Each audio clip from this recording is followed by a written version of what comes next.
Good morning. Welcome into Hurrdat Sports Radio, AM 590, ESPN Omaha, ESPN Tri-Cities. That's DB. I'm Ravi Lulla here on the Pillar Exterior stage. What's up, DB? What is going on? You may have been right about the Mets.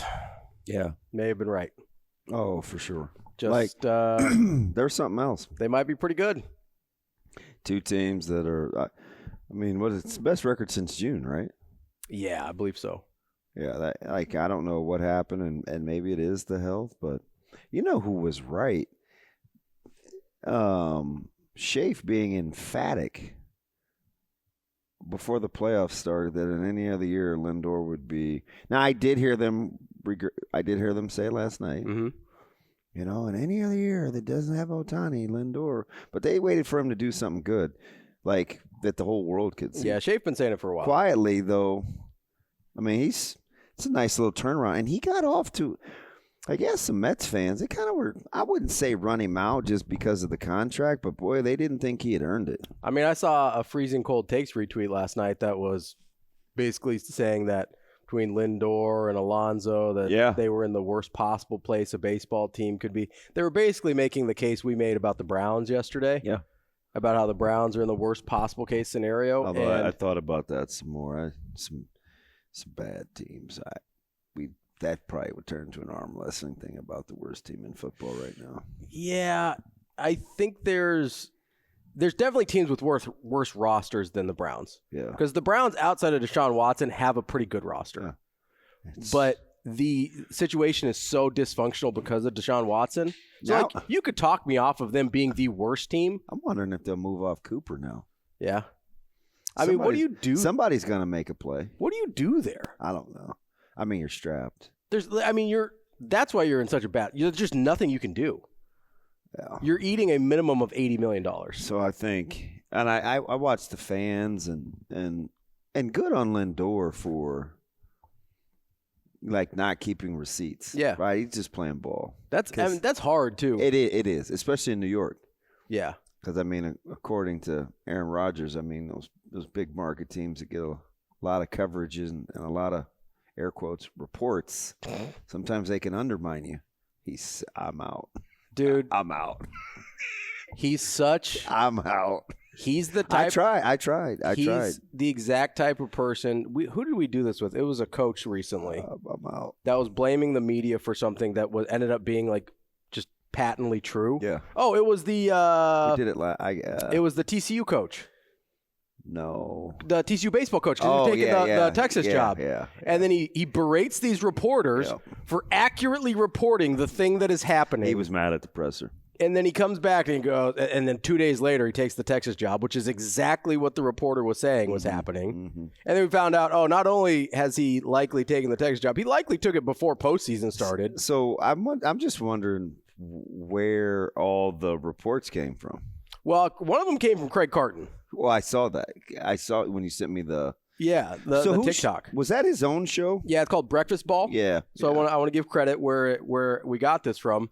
But he goes, and man, I'll give him credit because he did not mince words at all. Nope. How many times when we hear reporting, and I get it, right? Because you don't want to burn bridges. You don't want to burn people that are giving you information. But this dude and this is why I believe him, because in order to say what he did, he had to get permission from the New York Jets people he talked to say that he talked to New York Jets people. They wanted it out there. Yes, because they probably, I'm guessing they like Robert Saleh. I'm guessing they don't like Woody Johnson and Aaron Rodgers. And so this is what Craig Carton said, if you missed it. But can I just say the thing, do you know why I think he's telling the truth? Why? Because he said, so good liars remember details. Mm-hmm. The best liars don't use details. Mm-hmm. He said, I don't know if Woody called Aaron or Aaron called Woody, and that may be important, but I do know they talked. Yeah. You don't say things like that without having really, really good information. And you just don't. No, 100%. I agree. You just kind of go. You otherwise you just say. Yeah, Woody called Aaron, or Woody and Aaron talked. Yeah, they had a conversation. Yeah, you know what I mean. But he wanted to clarify the fact, like, hey, there's some things I don't know, but the rest of this is accurate, right? And I'll give him credit because Most people kind of hem and haw around some things in terms of sources and whatever, especially on something big like this. But he goes, I talked to multiple people within the New York Jets organization, so you have no bones about where the information came from. And he says, I know exactly what happened. Mm-hmm. He didn't say, I have a pretty good idea of what went down, or I've gotten the picture of how this played out. He goes, I know exactly what happened.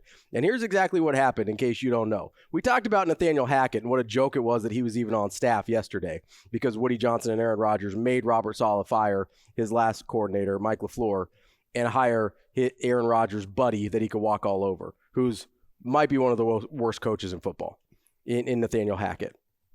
He calls, and they decide. Robert Saleh, after they lose in London on Sunday, gets together with his coaching staff, watches the film, and say, "Hey, I think we need to take play calling away from Nathaniel Hackett." You know why? Because Nathaniel Hackett's not very good at his job.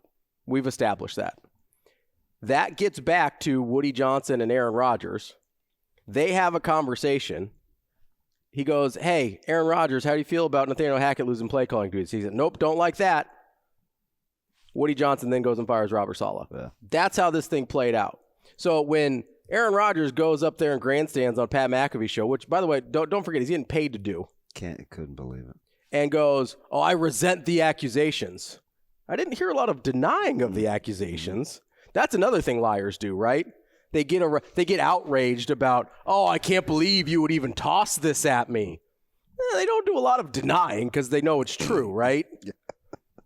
And we've got a history of Aaron Rodgers selectively using his words to paint a narrative that he likes better. Does the word immunization ring any bells? It's like, oh, no, I didn't say I was vaccinated. I said I was immunized, right? So this is a guy that is very familiar with dancing around the English language here.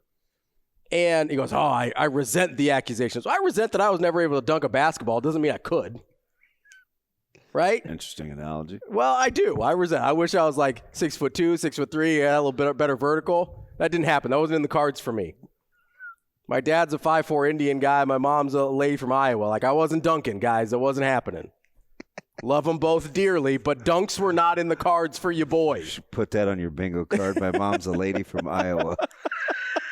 Technically, she was born in Illinois, but she was raised in Iowa. Illinois, huh? Yeah.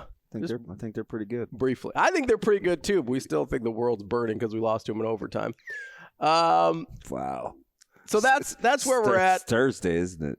Yes. Yeah. That's where we're at with the Jets and Aaron Rodgers being garbage. Just a dumpster fire of a franchise. It's incredible. And that's what happens when you tie your wagon to a guy that sucks.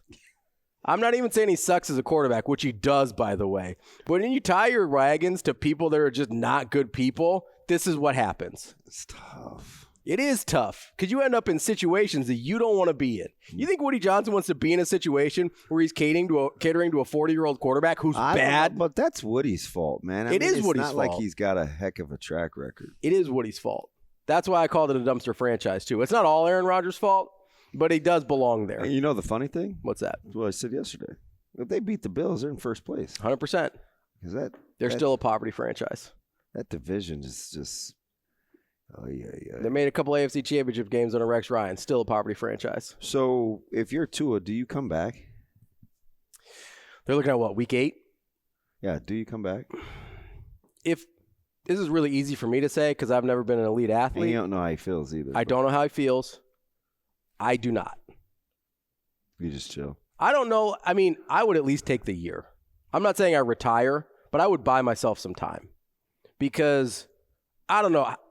It's really hard for me I think it'd be really hard for me to watch myself doing the fencing pose multiple times on television and be like, yeah, this is a good idea.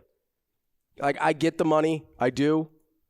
A lot of that's guaranteed. It's already been paid out. It comes in signing bonuses and stuff like that. Like, Tua's probably going to be okay financially regardless. Now, I get there's still a lot of money on the table.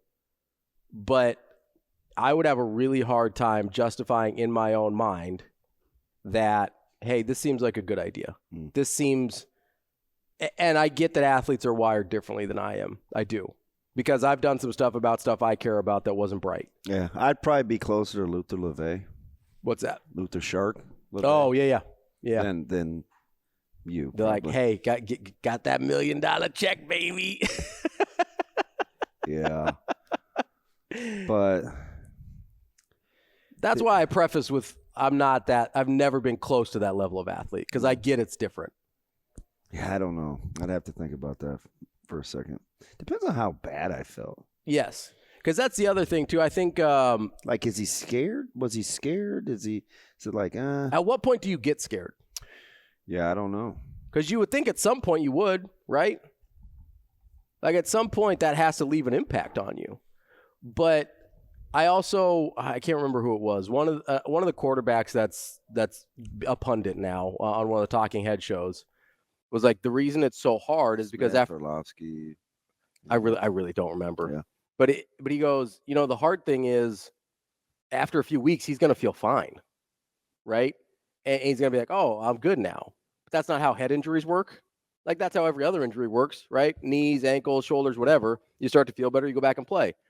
That's going to be the really hard thing because. Hold on real quick. Go ahead. Hey, Shane, are we on? I'm sorry, what? Working on it. So is it over the air or in the stream? It's in the stream. It could be there now. Oh, okay. All right. I might have just fixed it. You think you did? Yeah. Okay. I'm just checking you out. we always want to see. We always want to hear Ravi's rants. I can hear him in the stream. Okay. And I just heard myself in the stream. Okay. All right. That's a little weird. Kill your mic because I can hear you now. We got this thing squared away. Yeah. It's Vienna sausage finger guy over there. It happens. Shaney buttons. Happens to the best of us. But yeah, that's the really tricky thing about the Tua injury is he probably feels okay now. Like he probably feels normal. And if he doesn't, then he's got all the information. I mean, yes. So it's not going to sneak up on him that, hey, you may actually feel good in a couple weeks. That doesn't mean your brain is healed. Like I'm sure he's heard that. Yes. But that there's still a disconnect between what I know and what I feel, right?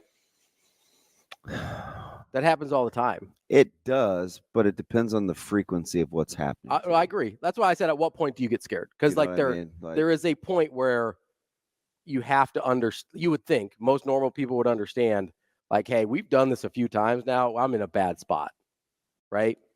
And I don't know when you get there, and it's probably different for everybody. And I hate to do this just because it's Sauter, and I never wish ill will, but I just can't remotely cheer for the Jets. No, I mean, not that I would anyway. You know what I mean? But it's just like I kind of hope they flame. Yeah, I hope it all burns to the ground because I don't like the Reddick thing. I don't either. I certainly don't it's like just stupid. So you realize though, everybody will once Aaron is gone, everybody will tell. Because there's this thing with, speaking of how athletes think, you know what it is? What's that? There's this competitive thing that athletes think, okay, there's this eternal optimism if they just hang on. Because we have good enough players in blank. All right, let's just get by, and then we'll worry about the other stuff later. Like I'm telling you. Yeah. But when it bursts, it's going to all the way burst. Yeah, with the dam breaks at some point, right? And they're also, athletes are usually the last people to know that it's gone. Yeah. Like, it looks like it's gone for Aaron Rodgers. I mean, you talk to people like from our 96 team, like they'll tell you, they'll boil it down to health at Texas and that outcome there. Yeah. But that season had some telltale signs. Yeah. The whole way there. Yeah. The whole way through.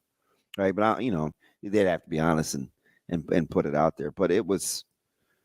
Sure. I mean, we had enough good pieces, 100%, especially defensively, to get it down to a Texas Big 12 championship game.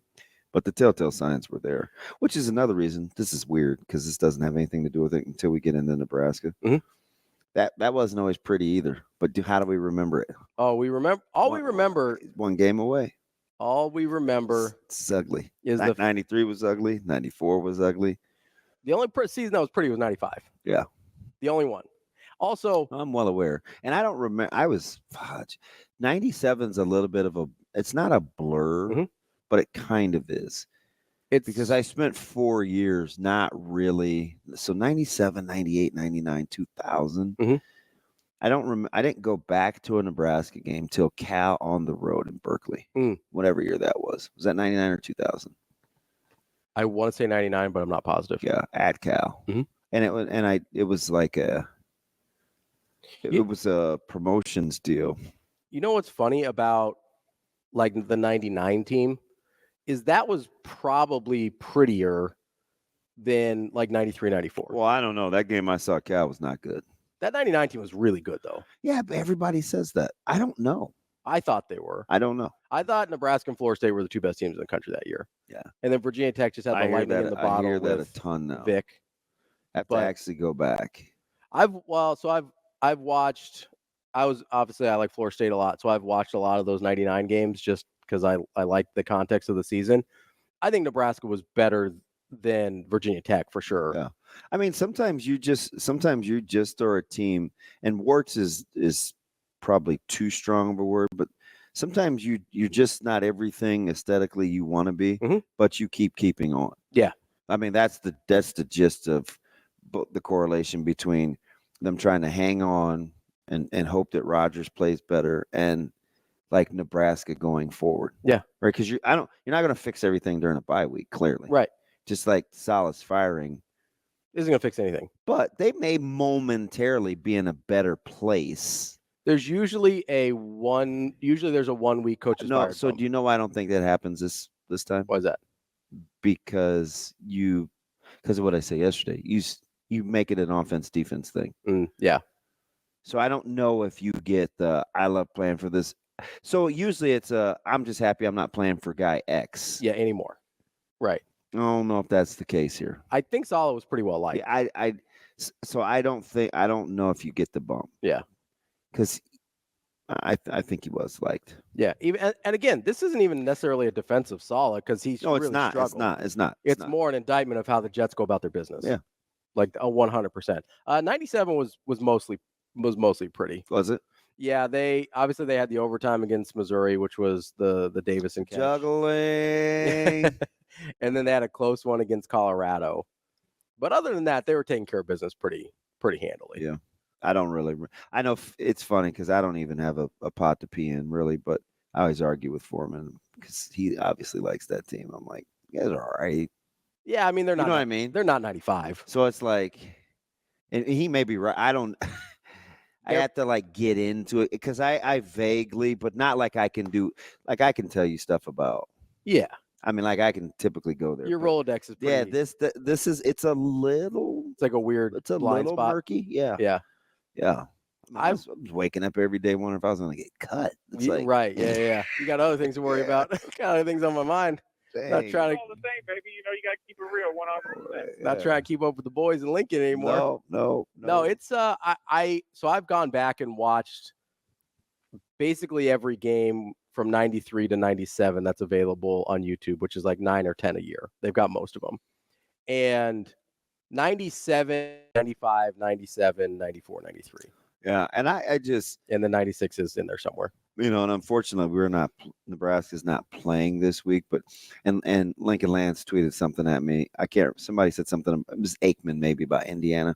Listen, I'm not, and I know what he was saying because it sounds like this week that I'm upset with Indiana. I'm not upset with Indiana. What it is I don't think we know enough about Indiana to speak enough to have it elicit feelings one way or the other. Okay.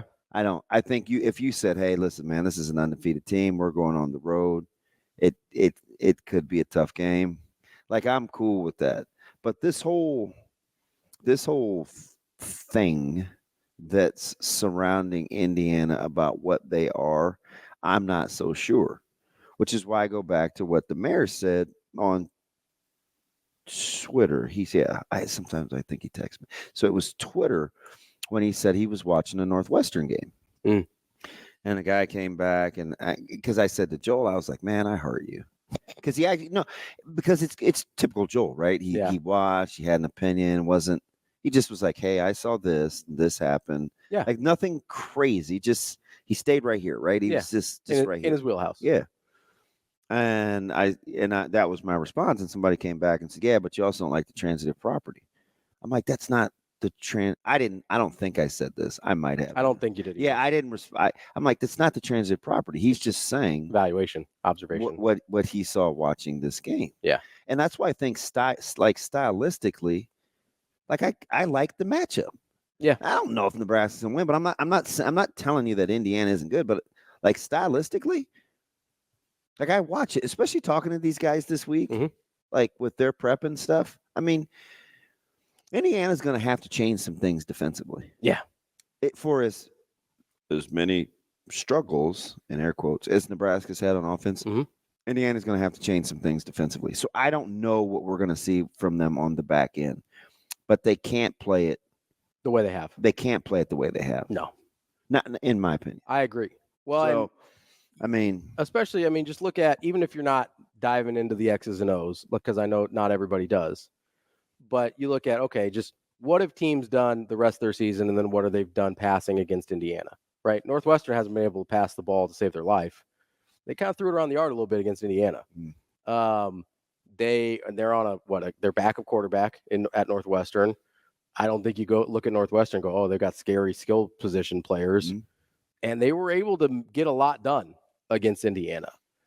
And so if you're just using that as like a very base level, hey, do you like Dylan Raiola better than you like Northwestern's backup? Yeah. And I mean, maybe, listen, because I know the pushback you're going to get, but it's why sports exists. Hey, big noon kickoff. They'll be up for Nebraska. Because people talk about that, the psychology all the time. And it definitely matters. Yeah. But at some point, you got to settle in. Same thing I said against Colorado. It's the same thing I said against Colorado. If Nebraska makes that, I said this before the game, if Nebraska makes that game about football and can manage their emotions and that kind of thing, that they were going to win that game. And I thought win it handily, which they did. They've shown me they're able to do that for the most part. Yeah. That they've been able to regulate their emotions and make things about football. If they make Indiana about football, I like the chances again. That's DB. I'm Ravi. Lulla. We'll set up the show coming up next year on Hurrdat Sports Radio. Welcome back to Hurrdat Sports Radio, AM 590, ESPN Omaha, ESPN Tri-Cities. That's DB. I'm Ravi Lulla. We're here at Hurrdat Sports Bar and Grill. Coming up on the show today, we're going to talk to Ty Schalter. He covers the NFL and Detroit for Pride of Detroit. At 8:30, we're going to talk to Dennis Holder with Big Brothers, Big Sisters. At 8:45, we're going to talk to Brian Edwards, our Vegas insider. And at 9, we will talk to our guy, Michael Bruntz of Husker 24/7. Oh, Bruntsy. We had, I think, an interesting comment on Twitter from our guy Darwin. I'm just looking at the rest of their schedule. Washington, Michigan State, Michigan, Ohio. Two yesterday that's put them at the bottom 5 of the easiest remaining schedules. Was that Mitch? I thought it was Bill Bender. I think it was Mitch. It might have been Mitch. Does this schedule seem easy? Depends on what you think about some of those teams, like Washington and Michigan. Depends on how you feel. Washington, Michigan State, Michigan, which is at Indiana, and then you finish at Columbus, but then you do have Purdue. Okay. I think it's okay. I don't think it's crazy. I just don't know. Like I would, again, I said this Monday, this would be one of those years where I would tread lightly on who we think is good. Yeah. Yeah, I think that's fair. I would tread real lightly. That's why I said depends on who you think about some of those teams, especially Washington, Michigan. Those are kind of the flex, or Nebraska for that point too, coming up on their schedule. Yeah. Like how you feel about those 3 teams will determine how you feel about Indiana's schedule on the way out. If you think Nebraska's pretty good, you think Washington's okay, depending on how you feel about Michigan, that can change pretty dramatically of, oh, they've got it not terrible on the rest of the way out until they get to Ohio State, or they kind of got a gauntlet here. Because if you think physically that Nebraska, Washington, and Michigan can beat up on Indiana a little bit, then that becomes pretty tricky.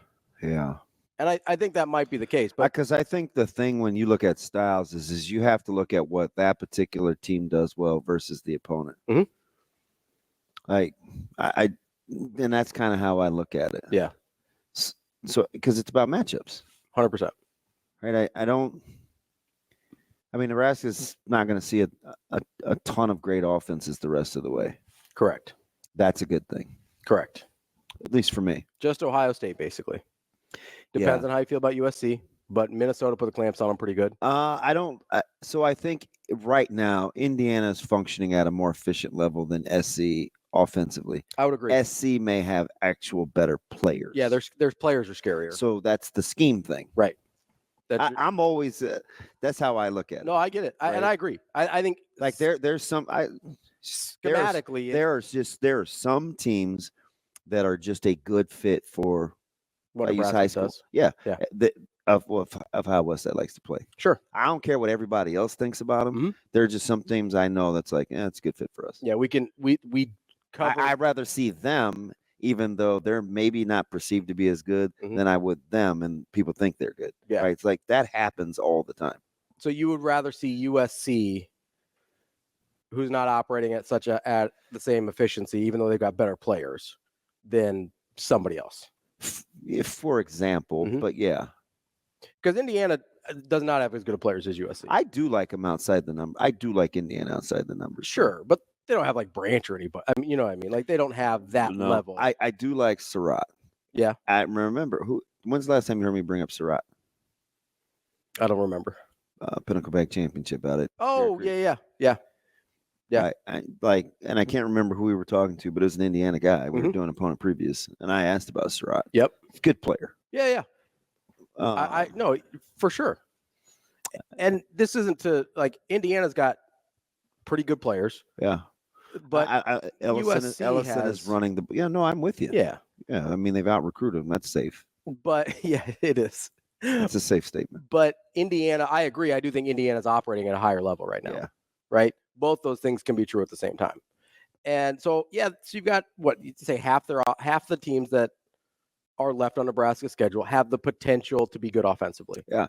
Like I don't know, man. But Iowa doesn't scare you. Wisconsin doesn't scare you. UCLA doesn't scare you. Offensively. I don't think Iowa's good offensively. I don't think Wisconsin's good offensively. And I know UCLA is not good offensively. No. Right? So I'm cool with that. I'll take my chances there. I've also seen teams that I don't think are as good defensively as Nebraska put the clamps on USC. Yeah, like you're talking about like Minnesota? Yeah. Although Minnesota defensively they're pretty good. I kind of like them. No, they are pretty good. I think Nebraska's better. And they're I've said this before about Minnesota defensive. They're well coached. 100%. They are well coached. But if I go guy by guy, I'll take Nebraska most spots. Yeah. And I like this again, not to get all schematics, but there are just some teams that have more versatility within what they do. Sure. That bother me. Yeah. Because I think at some point, so even with Iowa, as good as they are defensively, schematically, you can. There's some spots you can get them. You know what they're going to do. You know what they're going to be. It's just, are you built to take advantage of it? So usually against light competition, they are. But I mean. But as soon as they get out of their depth a little bit, they get their heads beat in. Yeah, it gets weird. In a hurry. For as fantastic as Higgins and some of those guys are, right? Yeah. Because he is pretty incredible. But we saw just the talent level dip just a little bit. You lose like a Cooper DeJean, right? That's a high-end NFL draft pick, right? Yeah. First round talent. And as soon as you see that talent level on defense drop just a little bit, all of a sudden some things start to open up. I'm going to say this, but I don't know if we can handle this across the state. Probably not, but let's give it a try. And I'm still waiting for Knucklehead I'm still waiting to see a couple more things come out. Like I need some more. I want a couple more clips, but right now, like at whatever time. What time is it? 7:35 on a Thursday. Like I think Illinois is a better team than Indiana. I would definitely believe that. I also think they're a little bit more versatile offensively. Now, I don't think they're better offensively. No, I don't know about that. So I don't think they're better offensively. I don't know about that. I think so. Here's why I say that. I think the fact that Indiana runs it better than Illinois. I know. Their stats are better than Illinois in the running game. No, they just run it better. You like what they do in the running game better. Okay. Don't have to take my word for I don't agree. Okay, yeah, that's fine. I don't. I think that their running game is largely based on their opponents that they've played. I think Illinois is against better opponents. I think that their ability to both run and pass, I think their RPO game was pretty good. Pretty good. I think Altmaier's good. Like a good college quarterback. Yeah. I'm not saying he's going to the NFL or anything. I think Altmaier's a good college quarterback. I think he's at least on par with Rourke. Yes, I think he's better. I think Altmaier is a little bit better than Rourke. I think Illinois. Although Rourke's sitting 14-2, and I'm only going to watch the Power 4 stuff. Yeah, but I'm going just on watching them. Right, I don't have their numbers off the top of my head. I think Altmaier has played really, really well this year. Just a little bit better than Rourke against better competition. What would you guess the line? Indiana, Nebraska? Yeah. I'm guessing they put Indiana slightly less than a key number, like -2.5. I see. I think it'll be Indiana 3. Yeah, I mean I think they'll give them a little bit of bump for the home field advantage. That's about 2-3 points, and then I think they probably view it as mostly that kind of lets me know what I think they think of Indiana. Yeah. Right.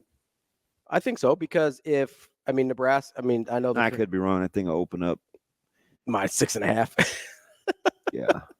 I think if you look at, I think the look ahead lines were somewhere around that too. I don't even know what that is. So people it's like talk about. You sound like Ryan, but it's just I don't even know what. Where do you find look ahead lines? I have no idea. People just tell me.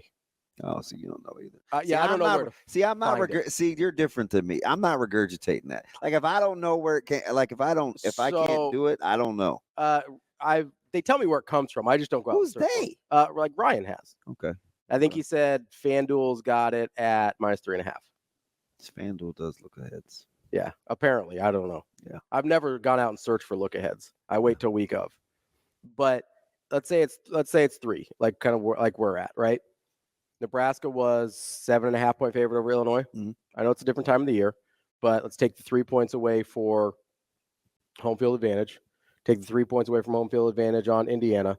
So they thought Nebraska was 4.5 points better than Illinois. And very easily could have been. Yes. And they think it's a toss up with Indiana. Yeah. So they think Indiana that sounds about right. They think Indiana's slightly better. We'll get to our guy Darwin here and why DB was looking at Indiana's schedule the rest of the way out as we wrap up hour number 1 here on Hurrdat Sports Radio, AM 590, ESPN Omaha, ESPN Tri-Cities. Welcome back to Hurrdat Sports Radio as we wrap up hour number 1, AM 590, ESPN Omaha, ESPN Tri-Cities. That's DB. I'm Ravi Lulla, and if you're driving to work, make sure you buckle that seatbelt. It prevents injuries and saves lives, but only when worn properly. Make it click. This message from the NDOT Highway Safety Office. I did want to get to Darwin's tweet here real quick before we get too far away from it. And he says that he thinks this Indiana team reminds him of 2016 Nebraska. Front half of the schedule handled their business against teams that were mediocre. That's the 7-0 start. Yep. That's the Riley second year. Okay. Now we find out who they really are. 4 of their last 6 games are against top 30 teams. And so that's why you were looking at their schedule. You've got Nebraska. I was really looking at their schedule, pitting it against what we talked about with Mitch. I'm going to ask him, because I think they posted on The Athletic, but I want to ask him the hardest 5 and the easiest 5. Maybe it's in print. Yeah. Because I think, and I misunderstood. He said the 5th easiest of the easy remaining. Yeah, that's how I took it. So does that mean that there are 4 teams that have easier schedules? Yes. Okay, so 4 teams that have easier schedules of the 5 easy. I could probably buy that. Yeah. Right? Because you're already talking about 10 teams. Yes, between the 5 right, and 5 hard and 5 difficult. So then you've got 8 in the middle. So they would have the 5th easiest schedule of who he thinks has the easy remaining schedules. Yes. I could probably buy that. I wasn't vibing with the way what I was phrased took a little bit of processing, but I don't know. I think their schedule could vary pretty wildly depending on who Nebraska, Washington, and Michigan end up being. Yeah. Because those could end up being a dramatically more difficult schedule than even top 5 or 5th easiest, right? Because if Michigan is even sort of good, if Washington is, I don't think Michigan will flame as long as Michigan plays against a team in which they don't have to outscore. Yeah. Which is why the Indiana game's weird for them. But Indiana's not like that. There's some misnomers. Okay. Indiana scores 47 points a game. I understand that. Mm-hmm. I do. I do. So I can't say that they're not like that offensively, but I do think it's not a dynamic passing game. Sure. No, I get that. It's very much intermediate. Mhm. They don't really get vertical. For sure. No, I get that. That's why I said it's interesting, not dooming or damning for Michigan, right? Because And they do like watch Maryland and Northwestern and kind of UCLA while I'm at it. They make a lot of hay late. yeah, 100%. I bet you, man, I should look this up. I bet you they do a fair amount of scoring in the fourth quarter. Oh, 100%. They scored the last 14 against Northwestern because it was 27-24 in the fourth. They pulled away they were kind of up against UCLA all game, but they tacked on one late. Yeah, It was 21-21 against Maryland, and then all of a sudden it's 38-21 to end it. Yeah, or 4. Yeah, I think it was 38. Something like that. But you're right. Like they're doing the thing that ironically Nebraska fans wish Nebraska was doing, which was adding on. Put on an exclamation point. Yeah, just get that extra juice on there. Yeah. Right, get that little extra sauce on there to make you feel better. They do a fair amount of scoring late. So that's why anecdotally, like I'd have to. Yeah. It seems like. I don't have their fourth quarter scoring numbers in front of me, but from the Big Ten games we've seen them play or the Power Conference games we've seen them play, yeah, they do some scoring late. The other thing that is why I say it's interesting against Michigan and not because I don't know if they'll be able to do that against better teams. Right, I don't know what their offense... I do know Michigan is built to slow down what they do defensively. For sure. They have a bona fide star on all three levels defensively. 100%. Michigan's really good defensively. Yeah. Now, offensively... Will Johnson's especially, like, I still think he's not, like, super healthy, but, I mean, he's incredible. Seems like he has a pick six about every other week. He's incredible. I mean, he's... Then, obviously, we know about Jenkins on the defensive line. Going to be one of the... Graham. Jenkins was last year. Yeah, Chris. Yeah. Graham on the defensive line is going to be one of the top picks in the draft this year. I mean, top probably 3-4. Did you see Hausman's pick the other day? Yeah. Yeah. He got caught in what was the game-winning touchdown?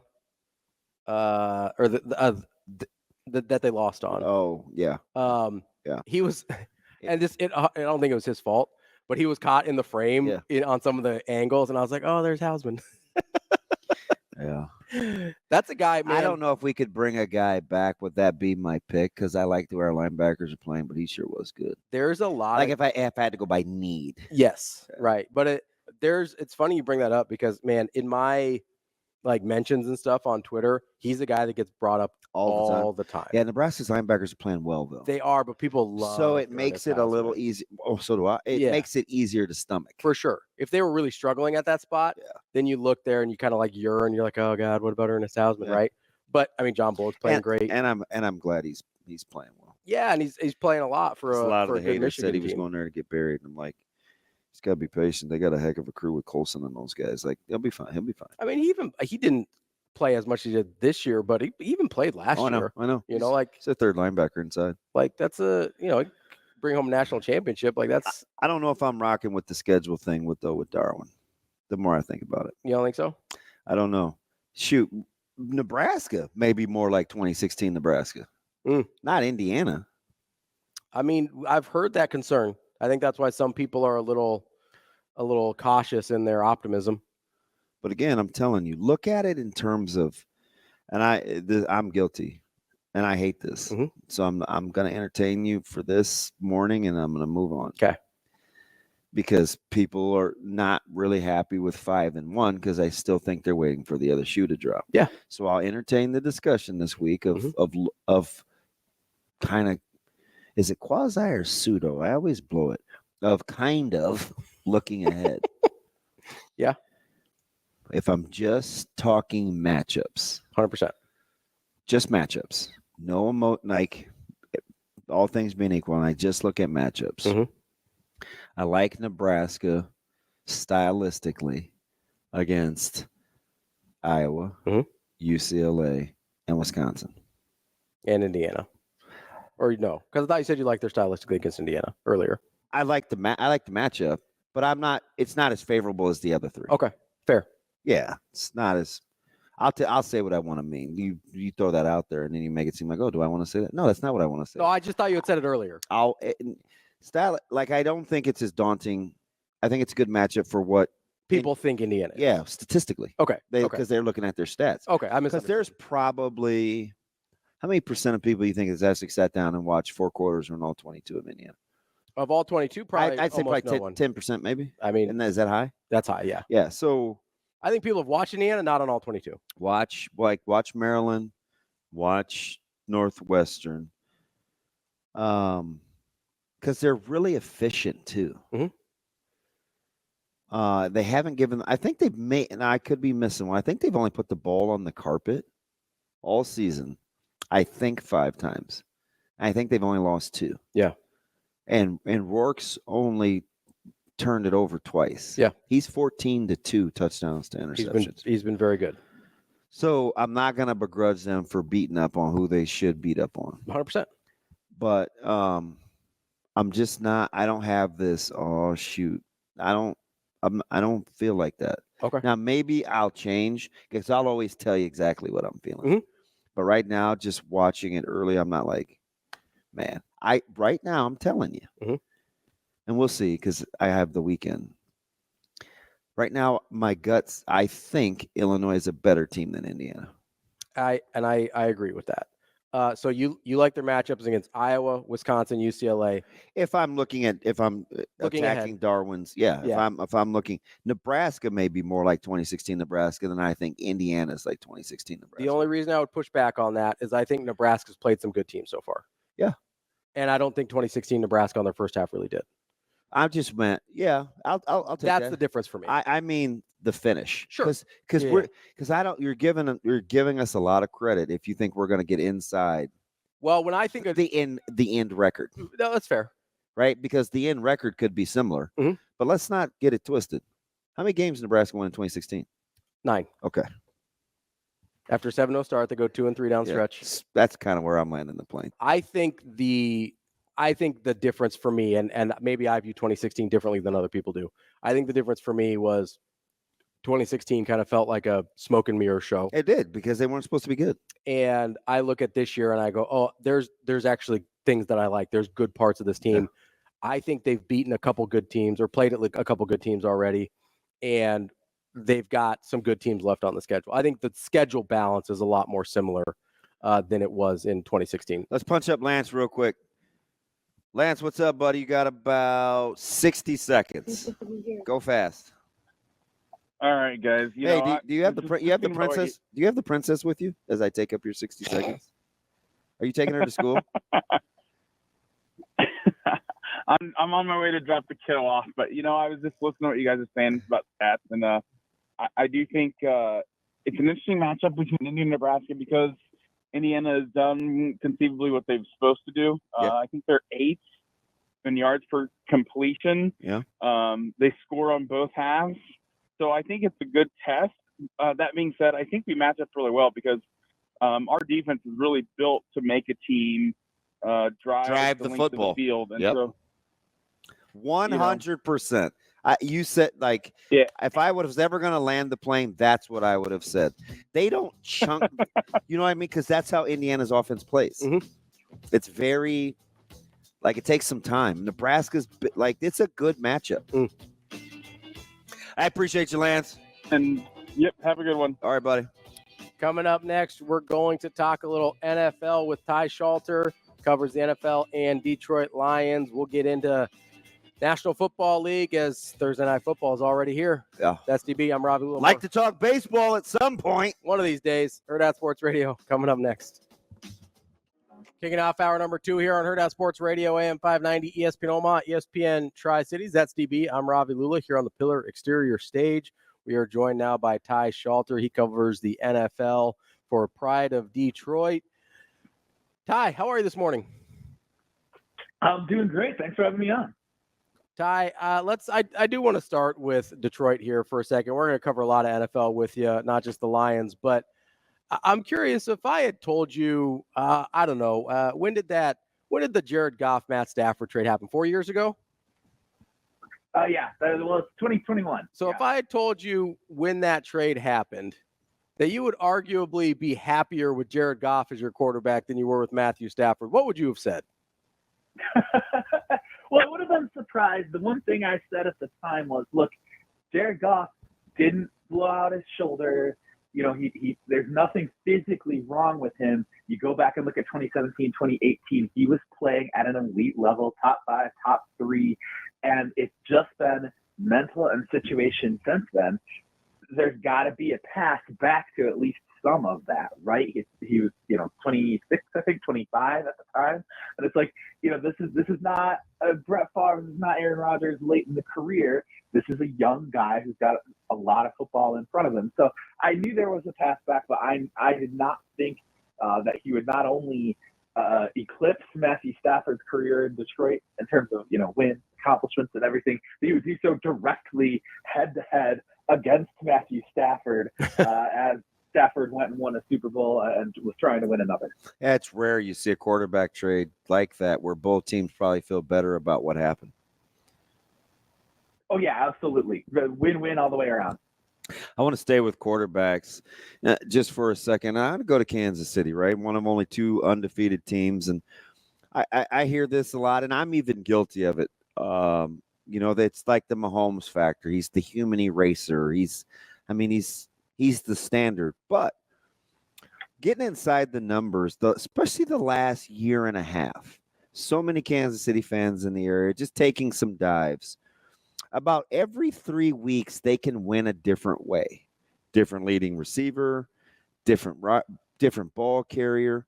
How undersold for you is kind of the combo of, well, it used to be Bieniemy, but he's moved on, of the Reed, Spags, kind of the front office meshing of Kansas City? Because I think their coaching is incredible when you look at what they pull off and how they do it every single week a different way.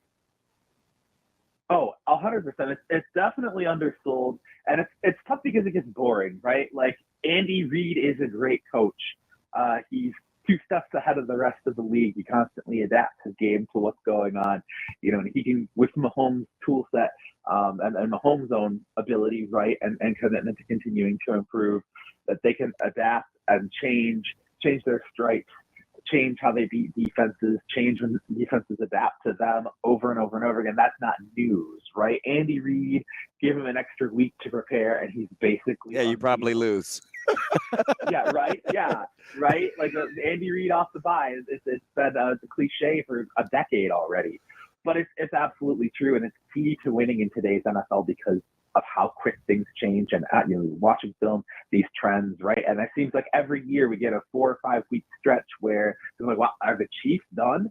Have they been figured out? Yeah. Is Patrick Mahomes washed now? And of course, they change and come up with new ways to win and put, non-dominant players in positions to have dominant performances and great games, and the Chiefs go on and keep winning football games. Go ahead. Can I say I can obviously separate Spags, the head coach, from Spags, the D coordinator, because the parts in which he can manipulate and maneuver and what they do, and Chris Jones playing better football at the back end of his career than the front end is some of this stuff is just kind of incredible. I mean, they lost a great corner, and it's like, who cares? No big deal. Yeah, and you said Chris Jones. I was going to say the secondary. And that's every single year is its own case study on where did you find these guys? How did you switch them around? How did you put them in position? Yeah. How are you getting the same production out of, the spare parts bin every single year? But it's absolutely incredible what Spags has done with that secondary, and then, allowed Jones and everybody up front to keep getting pressure. Remember a few years ago when he had Matthew looking like he was closer to 27 than 37? Yeah, I remember that. Ty, I want to give you 4 teams here, 2 to the good and 2 to the bad, and I want you to tell me who you're most surprised by, okay? Sure. Washington, Minnesota, San Francisco, Cincinnati. Yeah, I'd say I'm most surprised I guess I'd say most surprised by Washington. I like Jaden Daniels, great kid, great tools, great prospect, but there's how many great tools, prospects have come through teams and, crashed and burned. And Washington, what a difference ownership makes. right? Oh, yeah. You have an organization, everybody is pulling in the same direction. Everything is built around this kid and set him up to succeed. The way that they're coming together and playing as a team, well, as an offense at least, it's unbelievable. And that's following this blueprint of how you bring a young quarterback into the league and have him be successful early.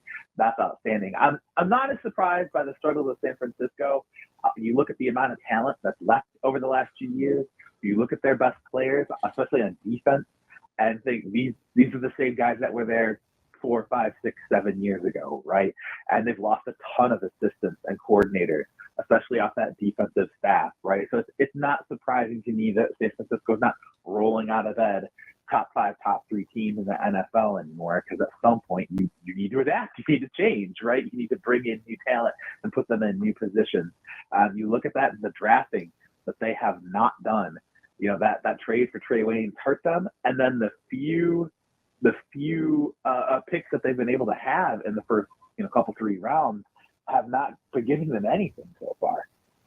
Ty, if I was going to give you the best off-season non-player hire, how close to the top are 2 guys on this with the same franchise in Dan Quinn and Cliff Kingsbury? Oh yeah, they're very, very high up there. A lot of doubts about Cliff Kingsbury. I never thought he was, that he lost it as an offensive mind. Clearly, the partnership between him and Kyler Murray wasn't working out, right? But the fact they had to write into Kyler Murray's contract, hey, you have to watch film sometime. You have to study the game plan, right? Like that's not giving Cliff Kingsbury the best opportunity to show what he can do. And as a head coach, it's very, very hard to be a head coach and a coordinator. And I think the biggest mistake most first-time head coaches make is going, yeah, I'll still be the coordinator, because the head coach is a whole separate job that you have to do very, very well. You have to coach the coaches, and you can't coach the coaches when you're still being one of the coaches, right? So letting him do what he does best, I think, helps a lot. And then Dan Quinn, I liked what Dan Quinn did in Atlanta. I was surprised when it went south, right? And I think a lot of times second-time coaches have the ability to learn from what they did wrong. They have an opportunity to grow. And it's like, there's so many guys are getting these opportunities now, 32, 35, just young, relatively young men. And then if it goes badly, they just never get a chance to do that again. And I think having guys with experience have done that before and know what they did wrong, sometimes that's the best move you can make, is put them in charge and let the other coordinators do what they do best. Well, speaking of guys that got coaching jobs kind of young and now is out of a coaching job, Robert Saleh up in New York. I guess my question for you on this is, how much of that situation do you buy in terms of what the official story is coming out of New York with Woody Johnson and Aaron Rodgers, and how much do you think that Robert Saleh was kind of undermined by his quarterback and owner? Oh, I definitely think he was undermined by his quarterback and owner.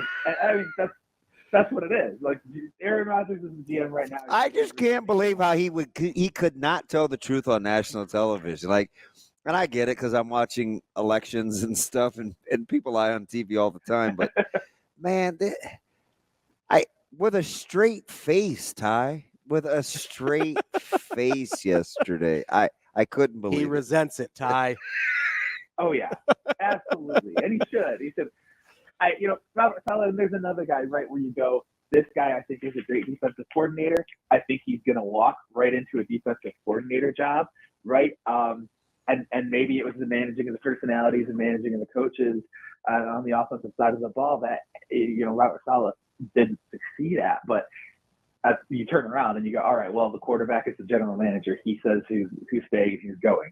Nathaniel Hackett's not doing a great job. Robert Saleh is like, maybe I need to fire Nathaniel Hackett. And all of a sudden he's out on the street. That gives you a very clear idea of who's really pulling the strings in that organization. And I think the results on the field show you maybe that's not the right way to go. So, Ty, you mentioned earlier with the 49ers, kind of their turnover in defensive staff, and that carousel kind of got started when Robert Saleh left to be the head coach of the New York Jets. Is there any chance, or is it just me being kind of pie in the sky as a 49ers fan, is there any chance they bring back Saleh in some role this season? this season, I could see if you do a typical like quality control, Sure. we'll make up a job. Yeah. Right. Like that kind of a thing. It's not like you promote and, hire and fire your defensive coordinator in the middle of the season when Right. you are literally gearing up for a Super Bowl run. I could definitely see that. And sometimes that's just literally, hey, my buddy's out of a job. Yeah. He and his family have a place in New York, and they're looking at that mortgage payment or that rent payment. And hey, come on over here. I'll rustle up some change in the couch. You can be a quality control guy, and then figure it out next year. What does that staff look like, right? So I could definitely see something like that happen. Ty, I got to ask you, since it's right there with what you love to do.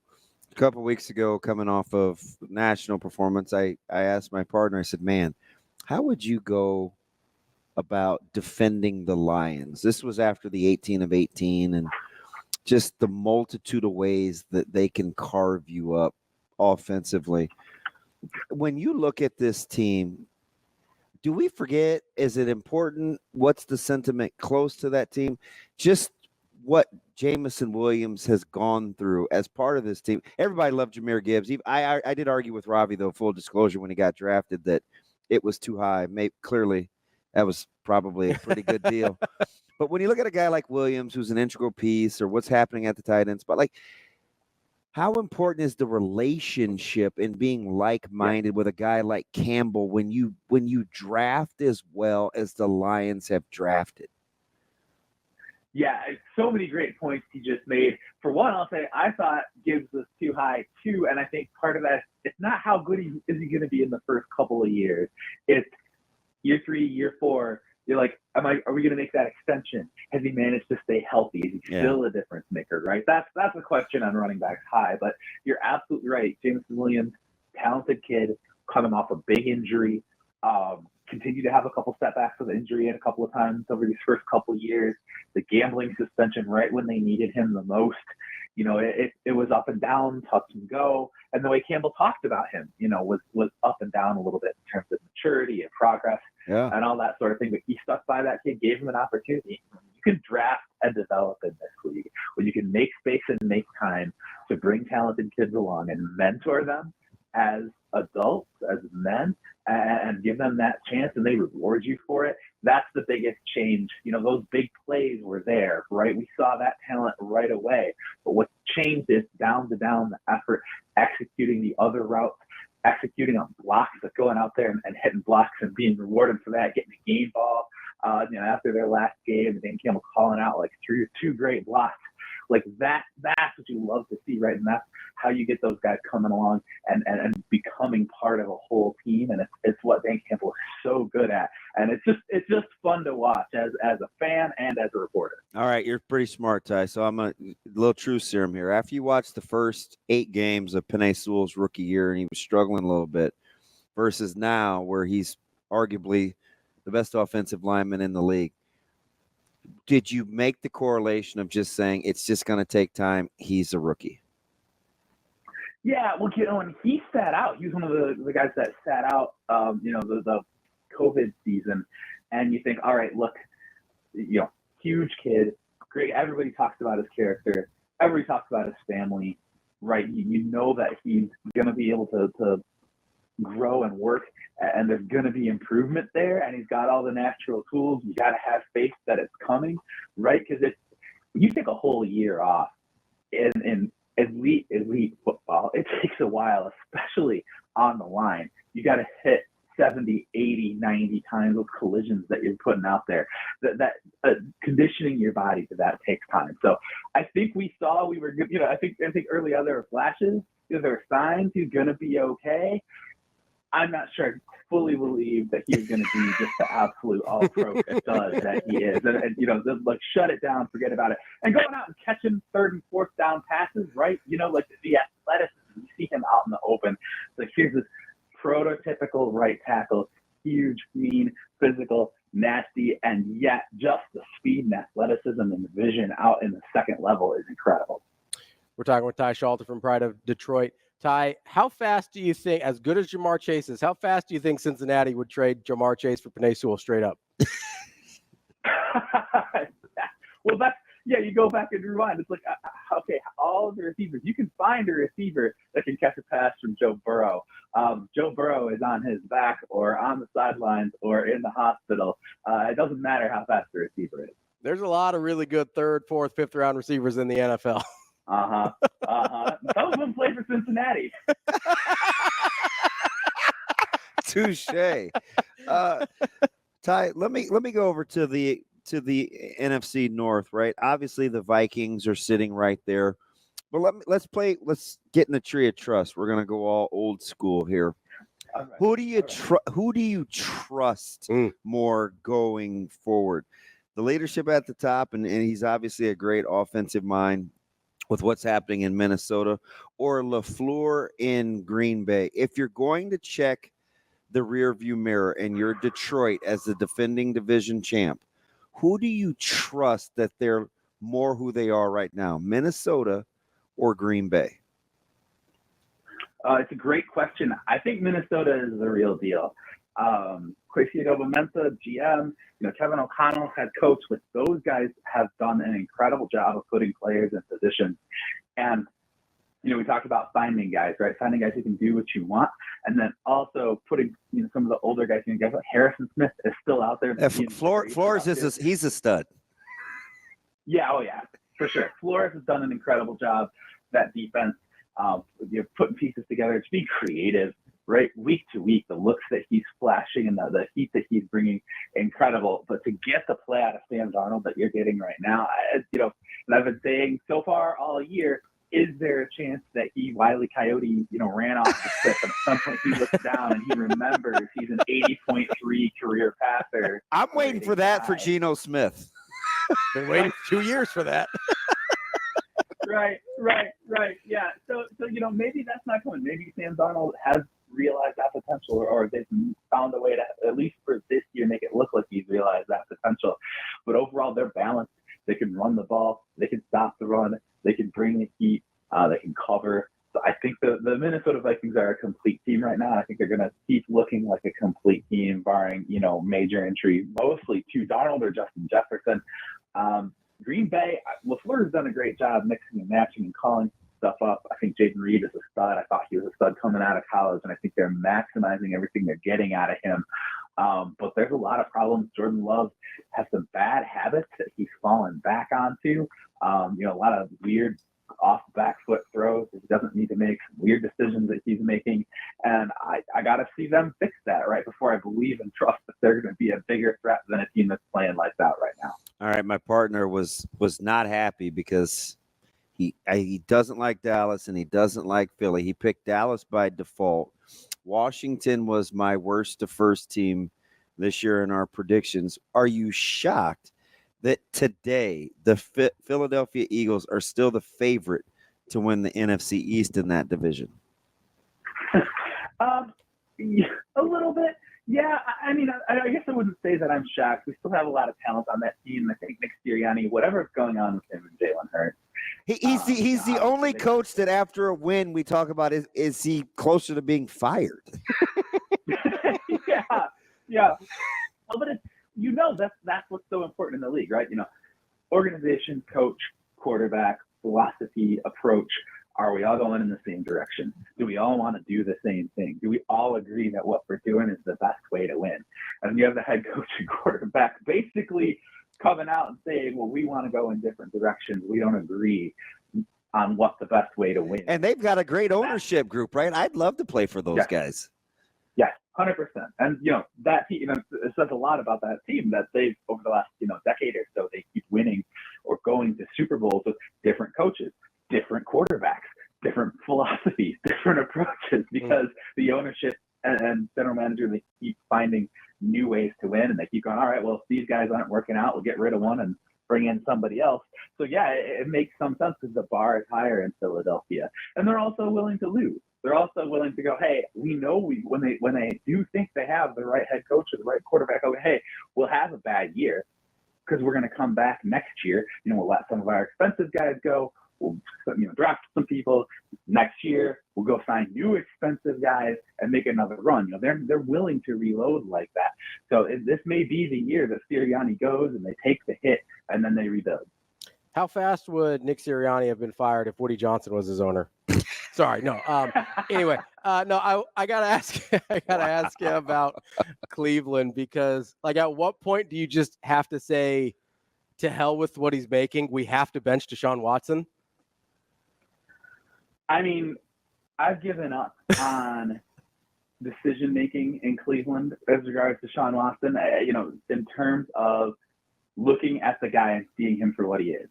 Right? Like, they're just not going to. I don't think Jimmy Haslam and the rest of that organization is allowed or are letting themselves see what production they're getting out of Deshaun Watson and go, we have to treat him like he's any other quarterback. We have to treat him like he's any other player. We have to, if he's not going to play at the level he's getting paid to play, then he needs to sit and we need to get somebody else out there. I just don't think that's even on the table for them right now. And I think it needs to be on the table for them right now because it is hard to go out there and have 52 other guys giving their absolute all and preparing their brains out when you look and see the guy who's making, $250 million guaranteed, not doing what he's physically capable of doing, not doing what they're paying him to do. Hey, real quick, let me get you out on this, Ty. Who's the best team in the NFC South? Oh, I do think it's the Saints. The Falcons are interesting. Kirk Cousins, put together a good game there, but you look at the stats, not just the record, but you look at the stats, and the Saints are absolutely balling on offense. They're balling on defense. Some of that's a little bit the schedule, right? The first 2 weeks are probably a little bit inflating some of those numbers, but even so, I think good players, good coaching. I think they're the best overall team. That's Ty Schalter, Pride of Detroit. Ty, we appreciate the time, and we'll catch up again soon. Absolutely, anytime. Good stuff there from Ty. Lots of NFL ground we covered there. Coming up next, we're going to cover some different ground with Big Brothers, Big Sisters here on Hurrdat Sports Radio. Halfway through the show here on Hurrdat Sports Radio, AM 590, ESPN Omaha, ESPN Tri-Cities. We're live on Twitter, Facebook, YouTube. That's DB. I'm Ravi Lulla here on the Pillar Exterior stage. We're going to catch up with Dennis from Big Brothers Big Sisters here in just a few minutes, but wanted to get into some baseball from last night. Yeah, you're going to throw me a 3-minute bone. Great. Great. There's a joke there. Oh, wow. Wow. Well, I smell bet. Okay. I'm not Sky from Game Day Men's Health, so I'm not going to make that joke. But yeah, well, she was a trip. God bless Sky. It was the last day of the season with 4 games on, and we had quite the slate. Unfortunately, the Yankees won, which we hate. We hate that for everybody except for Matt DeMarinis. But your Dodgers forced a game 5. Yeah. As predicted.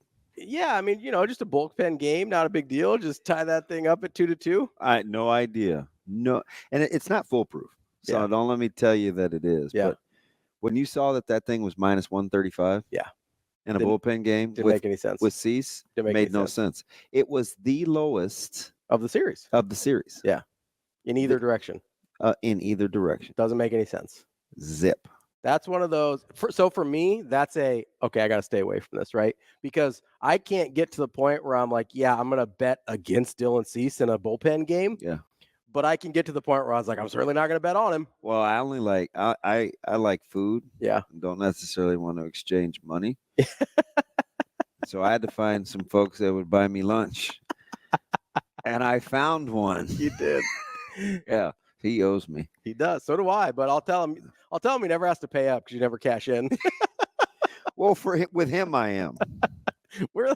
I see you every day, and you still haven't made I know. With him, I am though, because I don't want to have to hear about the Royals every 5 seconds with this guy. No, I'm pretty excited though. No, you got a big one coming up. Tomorrow, right? Yeah, taking the day. Fortunately, I'll be preoccupied because do you want to be preoccupied? We have a storm front coming, and Lord knows we got to brace for that storm front. Well, yeah, you got to. They might blow all your recruits away.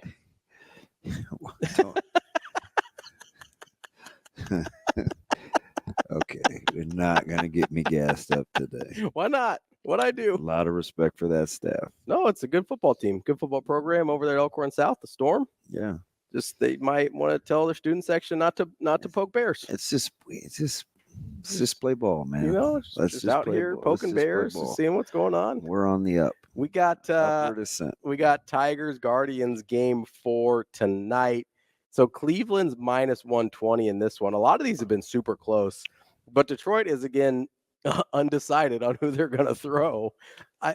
Doesn't seem to matter. It doesn't.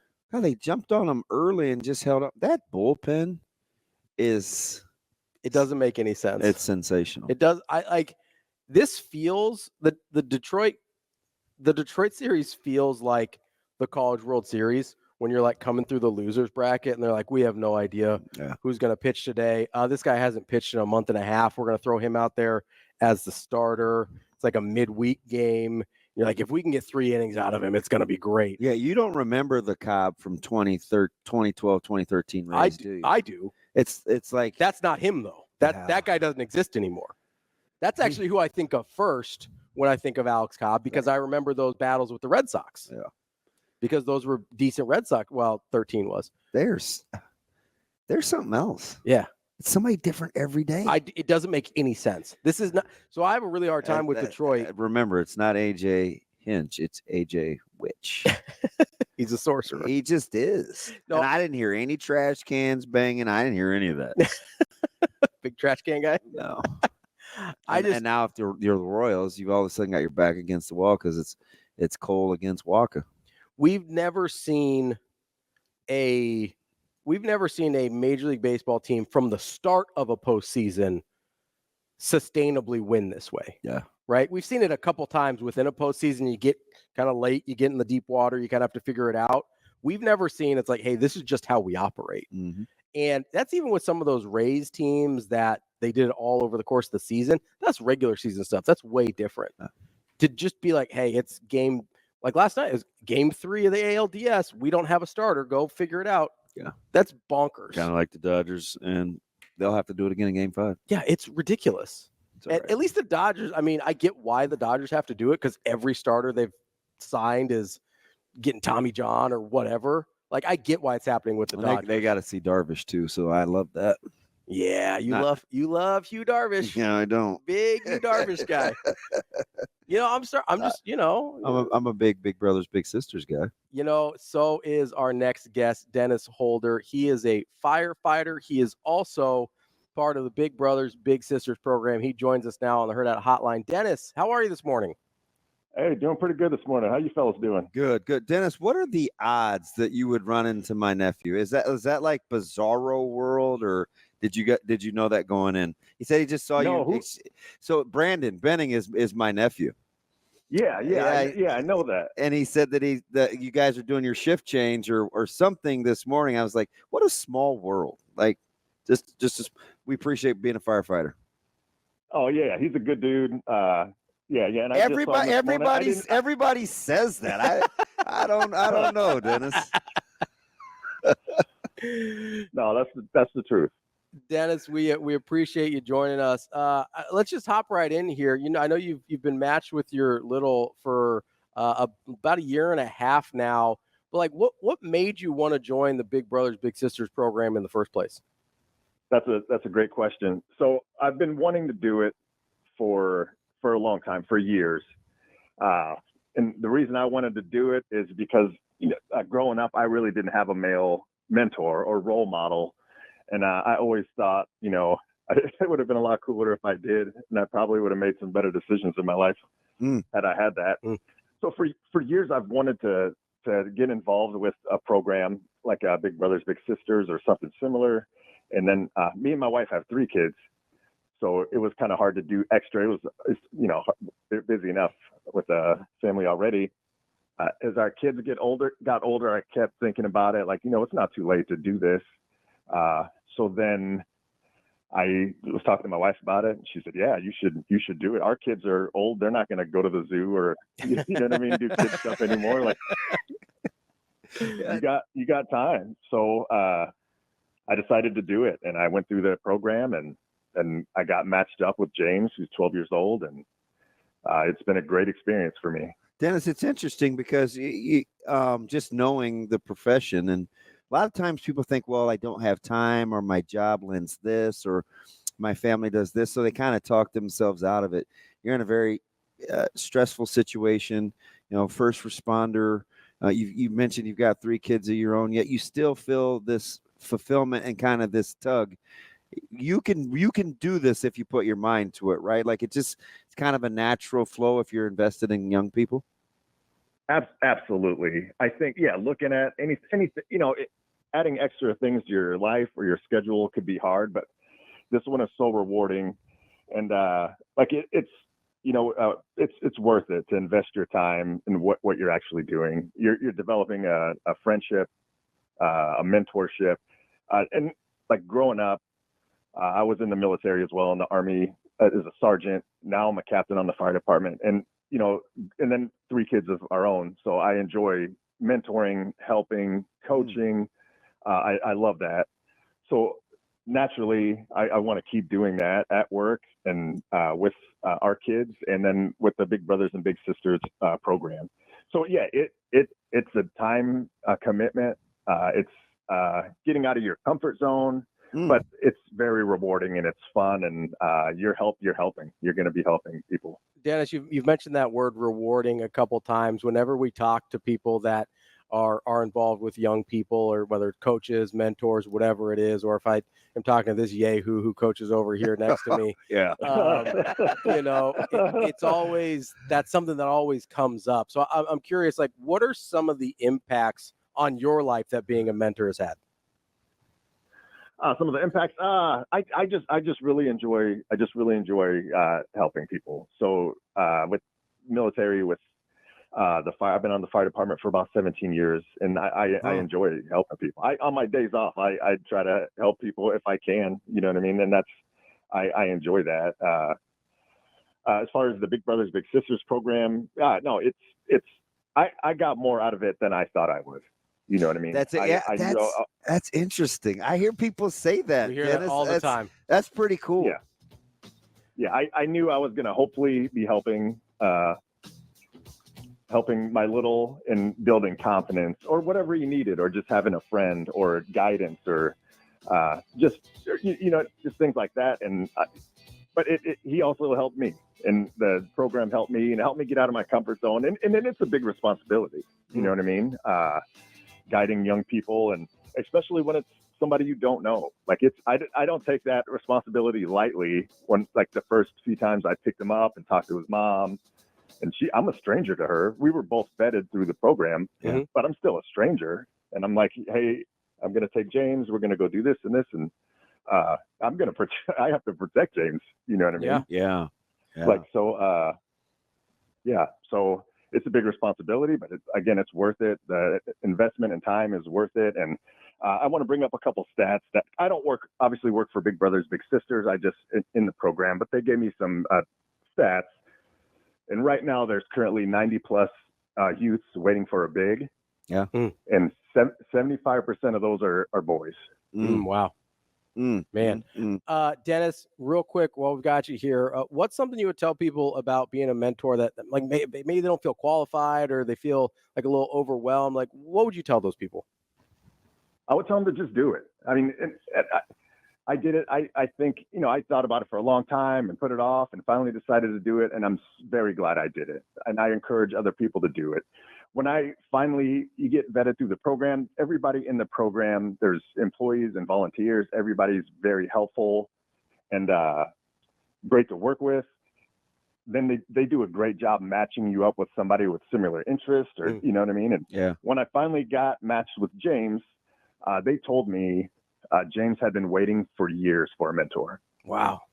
And his mom said, at first they went through the program, signed up for it, and he would ask, every other day, like, hey, did I get matched up with the big? And then it was every week, and then once a month, and then he was kind of just getting desperate. And I think that's with that many kids in the program right now, they're just chomping at the bit, waiting for somebody to match with and have fun with. And I would encourage people to do it. Like I said, it's worth your time.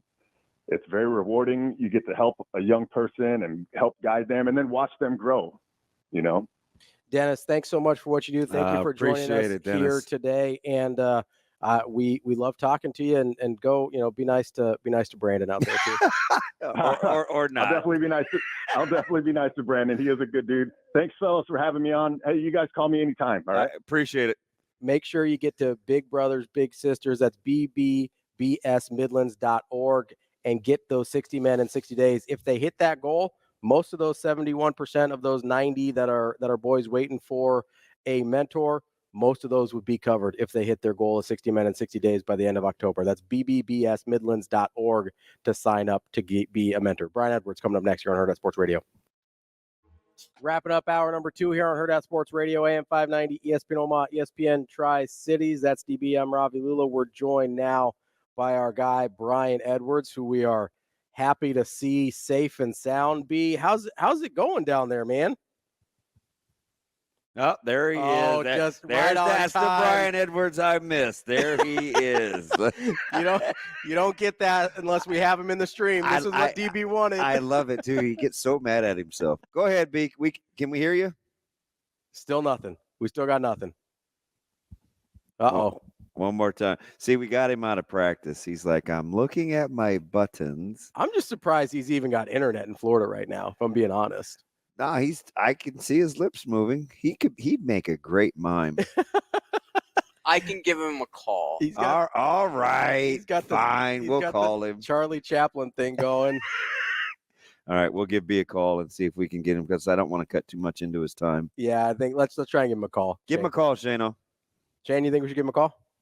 There we go. We'll get to Brian Edwards here in just a second. I see what you just did. What'd I do? I mean, something is wrong with you. What'd I do? I don't know. What'd I do? Not really vibing. Nothing wrong with me. Oh, whatever. We're friends. We're very close. Yeah. How's your knuckle? They suck. At least I figured it out, though. That was important to me. It is. I just love you're like, I'm going to go practice. Yeah, well, I did the same mistake twice. Which I do. So, like, not to get like too deep into this, I do appreciate that about you. Like if you make the same mistake twice, you're like, I'm gonna figure this out. Yeah, like I wanted even if to it's something dumb, like I scrape my knuckle trying to open a door. I wanted to go. You're like, hey, see why that door is so tough on my hands. We're gonna go. Oh, it's close to the. We're gonna break this thing down. Got to push towards the middle now. Sit on the end. So that right there, is a total. Oh, I know. That's it encompasses my personality. That's why it's funny because like you're like that about everything. Yeah. I think Brian Edwards is joining us now. If we still can't hear him, I don't know. If he muted his phone, I don't know what to do. B, you there?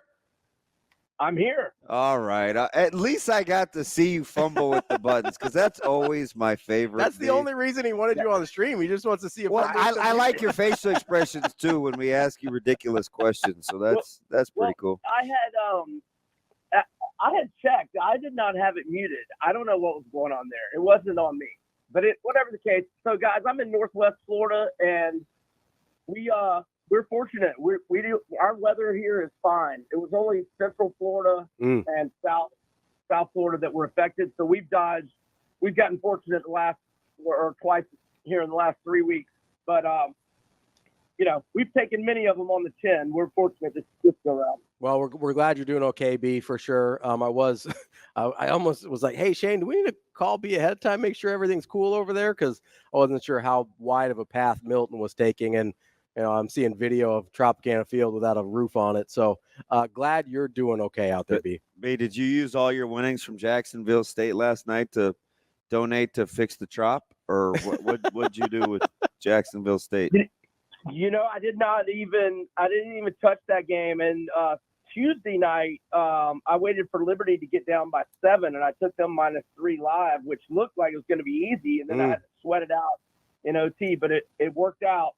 But I had a wonderful Sunday. I went 6-0 on Sunday and beat the closing line by 76 combined points. And because that's the goal, right? It's not you want to beat the closing line.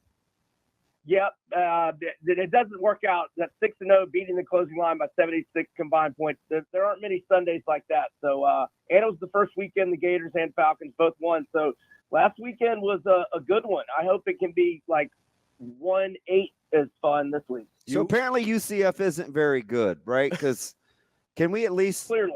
Okay. I just wanted to make sure because every week they get a favorable line and it's like, why? So I just wanted to make Fade sure. the Knights, baby. I just wanted to make sure we're on the same page. And I know it didn't make the picks that I sent you guys, but I'm a strong lean to Cincy. I just want to, their top two running backs, Kiner and the backup, left the last game. Now, I know they've had 2 weeks, but they're both listed questionable. But I'm probably going to be on Cincinnati plus 3-ish at UCF as well. Or here it is right here. It looks like plus 3 across the board. I'll probably be on that one, just waiting on some confirmation on the running back. All right, I've been looking at this all week because I told Ravi it makes 0 sense after the debacle of the blown lead, then traveling across the country against an undefeated team. Pitt is only laying 3 to Cal. Yeah, and Pitt's not only undefeated straight up, they're undefeated against the spread as well. I made this number 6, and it's spent a lot of time at 3. It looks like it's up to 3.5 at most books, but some of those 3.5s are minus 105 juice, so you can probably buy it the key number 3 and only have to pay minus 125. And I suggest doing that. Alabama transfer QB Eli Holstein has been fantastic. 1,564 passing yards, 15-3 TDI&T ratio. Also makes plays with his legs. 265 rushing yards, 3 touchdowns, 5.5 yards per carry average. This is the third time in 5 weeks that California's had to fly, more than 2,000 miles east. So it's just a brutal spot for them, especially considering the late night collapse against Miami, which had to be so, deflating, mentally, emotionally, et cetera. This is my favorite pick of the week. This is like Commanders minus 3 to the Browns last week. Love this pick. I'll have more on this than any of my other picks all weekend. Brandon, that was the one I asked you about. It seems too good to be true. I guess Vegas needs to know that the public needs money too, right? Like that line for it made 0 sense. I mean, that's an awful football team in Cleveland. It was only 3.5. They're begging you to take Washington, and you go, yeah, I am. And I'm gonna. Yeah. Yep. Indeed, man. I want to get to a game that I think is super interesting because of what the teams have done in recent history. Vanderbilt and Kentucky, both having come off of enormous wins. Obviously, Vanderbilt last week, Kentucky 2 weeks ago against Georgia. Kentucky's a 13.5-point favorite. What do you like there? So I made Kentucky minus 8. So I think that the letdown spot is being cooked into the line just a touch too much. But, I mean, I will say it is the best possible, quote-unquote spot for Kentucky. They are off, they've been off 2 weeks to get healthy and prepare. And Vandy coming off the biggest win in program history. But I think it's been cooked into the line too much. And I'm just a big believer in Diego Pavia, 973 passing yards, 8 touchdowns without an interception, team high 336 rushing yards, 2 touchdowns. And Vandy's been a double-digit underdog already 3 times this year, 3-0 against the spread with 2 outright wins. The only loss overtime at Missouri. And Maxwell Hairston, the best corner for Kentucky, second team All-SEC last year, he is out. So I'm buying the half point to 14. And I'm going with the Diego Pavias catching double digits. I know it's a horrible spot, and I know that's scary, but I think the Diego Pavia factor is the overriding theme for me. All fair, I'm going to tell you about Pavia. I've got a good buddy. He's actually closer to family that he has a son that plays for Vandy. He's got some great Pavia stories, man. He is a B. Edwards guy. I'm just going to say that. Let's go. Well, the thing is, I've loved him for years, man. I bet New Mexico State a lot. And, he's beaten the brakes off of Hugh Freeze twice now. New Mexico State at Auburn and New Mexico State at Liberty. So, and Auburn has to go to Vandy, and he's going to make Hugh Freeze, Yeah, Team Modelo for Pavia. I'm not even sure how good Tennessee is, but they're laying a big number, and it's 2-year Gators, 15 in the hook. Yeah, I'm down on the Gators, but I can't turn down catching more than 14 up at the Swamp North. The Gators are 17-2 straight up, 14-5 ATS the last 19 head-to-head meetings with the Vols, who are suddenly not looking like such a juggernaut offensively. Only 25 points at Oklahoma, 14 at Arkansas. I told you that, Oklahoma. And Florida, has a little bit of momentum. 2 wins in a row by double digits. They're feeling good about itself for the first time all year, and they're getting their star receiver, Eugene Wilson, back, who's been out for the last 3 games. And Napier at Florida as a double-digit underdog, 4-2 against the spread. But overall in his career, 13 times a double-digit underdog, 9-3-1 ATS. I'll go with the Gators. This is my smallest opinion, though, not a big amount. All right, we'll go rapid fire here, B. Yeah, rapid fire on the NFL. Broncos +3 against the Chargers. What do we got? Yep, Broncos +3. I made Denver -3. Give me them as a dog. Let's go with the Commanders again. Let's buy it from 6.5 to 7. And let's also go Giants Bengals over 48.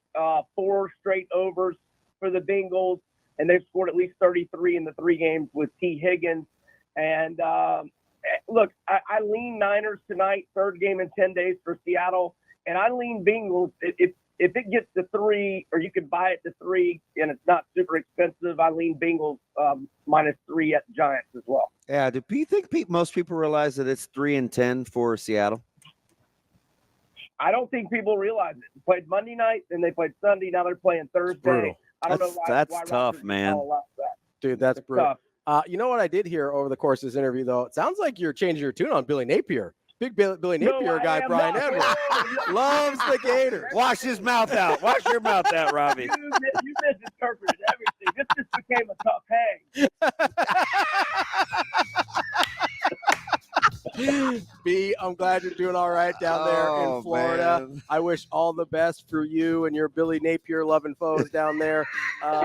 Enjoy your weekend, and we're glad you're safe. I appreciate it, All B. right, fellas. Y'all have a great week. See you, That's man. Brian Edwards, MajorWager.com, BrianEdwardsSports.com. Make sure you go check out his stuff. Coming up next, we got Michael Bruntz, Husker 24/7. Kicking off hour number 3 here on Hurrdat Sports Radio, AM 590, ESPN Omaha, ESPN Tri-Cities, KFOR in Lincoln. That's DBM Ravi Lulla here at Hurrdat Sports Bar and Grill, where we're joined now on the Hurrdat Hotline by Michael Bruntz of Husker 24/7. Bruntsy, what's going on, bud? Hey, how's it going? Bruntz for president. How we doing, bud? Not bad. You're probably doing okay today, I'm guessing. Yeah. We have a mutual friend that owes me lunch now because he took the bait. He was too busy distracted by the Royals, and I caught him slipping and finagled a $20 meal from him on the Dodgers. Oh, geez. Yeah, got him. Got him. That he will almost certainly never cash in on. I will at some point. Maybe after season. I still owe him a $20 meal from basketball season last year, Bruntz, and we're about to tip off again in 3 weeks. I've offered. I was like, hey, you want to grab? He's like, nah, I got to go do this. I'm like, all right, whatever, man. I'm trying to pay you. Hey, you want to know? You want to know how you keep good company, Bruntz? I was messing with BC the other day. That when I came to talk to you 3, like you guys were so businessy and kind of not very warming. I was like, gosh, maybe they don't really think I'm like that cool of a person. So Bruntz, Christopherson was like, no, DB. And I go, well, I'll give Schaefer at least an excuse because the Guardians were like playing, so maybe he was dialed in. I said, I don't know what Bruntz's problem was. Like, he had no excuse. And I tried to mess with you late, and at least you said something funny as I was leaving, as I made the Werthers crack. But man, you guys were dialed in early. Were you nervous going into that one, Brunsey? No, it's Rutgers. We're getting ready for a street fight. Well, what were you guys pounding on your keyboards for? Everybody had their head down and everybody was typing. I don't know. I don't know. It probably honestly wasn't anything important. I probably should have looked up and engaged in conversation. So I'm sorry. Wow. That's my bad. You did with your. And by the way, I think people assumed I was laughing at Greg. I did laugh at your Cheez-Its text real time during the game. So yeah, be careful. I'm like Ron Burgundy. Yeah. He'll just read like whatever. Leonardo DiCaprio point thing when that guy came off the elevator at me. I was like, oh, Jesus. No. So how'd you recognize him? Was he wearing like some flair? Like what? How'd you know? Well, he had a polo, which, I mean, you know how it feels to me as though there is perhaps a change in the way that these bowl nature of dress is like apparently bleeding over to the bowl reps, because you used to know, like, if an Orange Bowl rep, and it's been a long time since they've been in Lincoln, let's be honest, when an Orange Bowl rep was in the building, you had like the bright orange, like, sport coat. You had some slacks that you could set your watch to, and now it's just like a polo and jeans. Like, where's the panache? I'm just not getting that anymore. So, of course, I was disappointed that the guy wasn't just dropping Cheez-Its everywhere. So that was probably it too. Did you see Collinsworth as he entered sixth floor at West Lafayette? Because I think everybody got the dress down memo. He looked like he was a beat writer. No offense, but I was like, wait a minute. They are going to show you on television. I like how lowest form of dress he can think of is beat writer. He had mustard on his shirt. Like, what does that mean? Oh, by the way, that was a pretty good media meal for you guys, right? At West Lafayette? That everybody kept going back. Now, I know it's not your deal, but no. I had some popcorn and some cashews, I think. That's what I had. It was is 9 a.m. Is that too early for hot dogs? And pulled pork? Never. It is. Never too early for hot dogs. So the thing that I was probably the most impressed with, and I didn't eat it, but the hot dogs had like marks on them. So they weren't right? Like, they didn't brand them like they usually do. Yeah, that I felt like, okay, they cooked these like real people. Like they had, they were like real marks. Yes, as opposed there's to some black marks. boiled. Yeah, I was like, I gotcha. Earlier in Nebraska's tenure in the Big Ten, Purdue used to they always served hot dogs, but they would actually take the time to brand like you would a cow. Like the big Purdue P into the side of the hot dog. So like it was like a branded hot dog. Well, they don't do that anymore. So they could track it in case somebody tried to put them in their pockets or like they got serial numbers on them.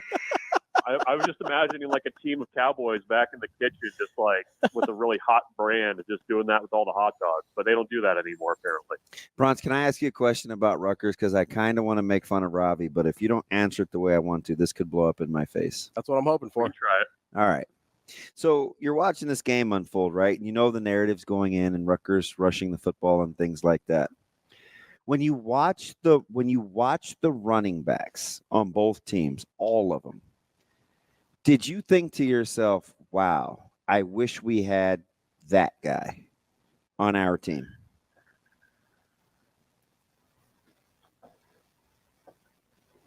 Yes. Stop it. Yes. No, you didn't. No. The first two drives I did. Well, you mean the first 3 carries. Because those were for 35 yards. That was almost half of all his yards. I also don't know, because Nebraska scored a touchdown and all of a sudden Rutgers needed to abandon the run game. Like that was okay. We're not friends. You're see, no.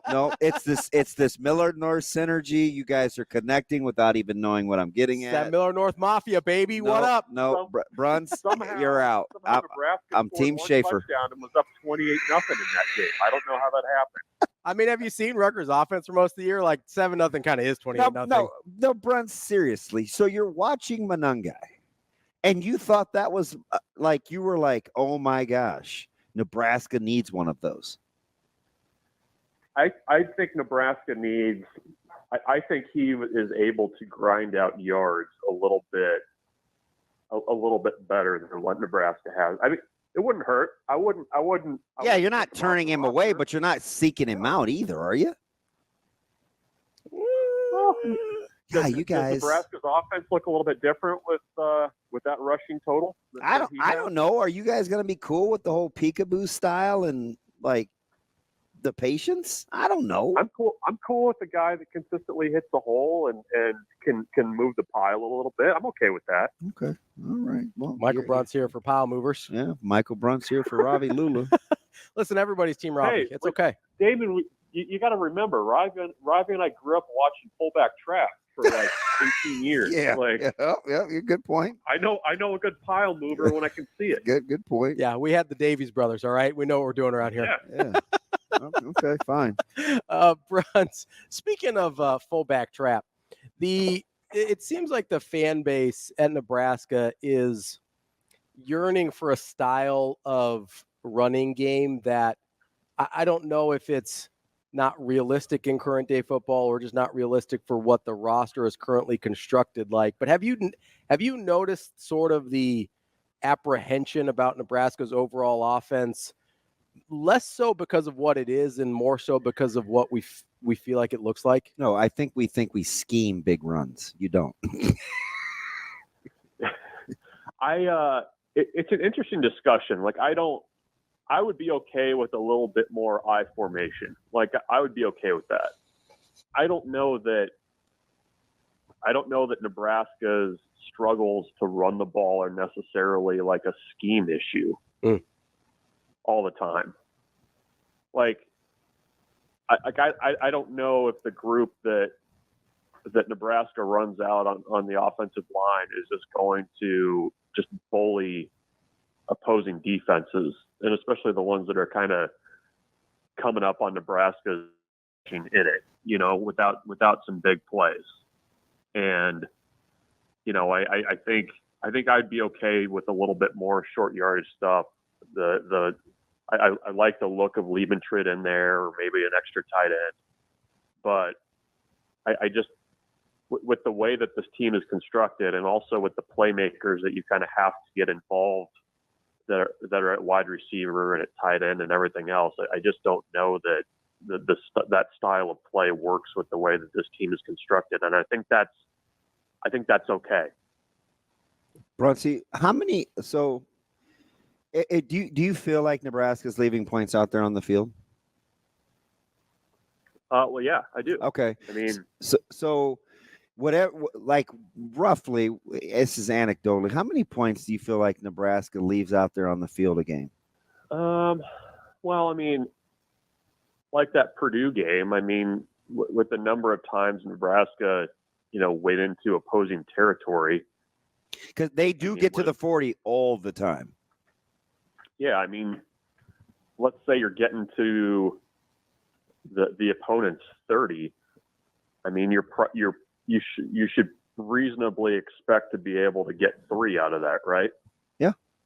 Yeah. So, I mean, I think you know, the finishing drives thing, that's a real concern. It's something Nebraska needs to figure out a way to do a little bit better.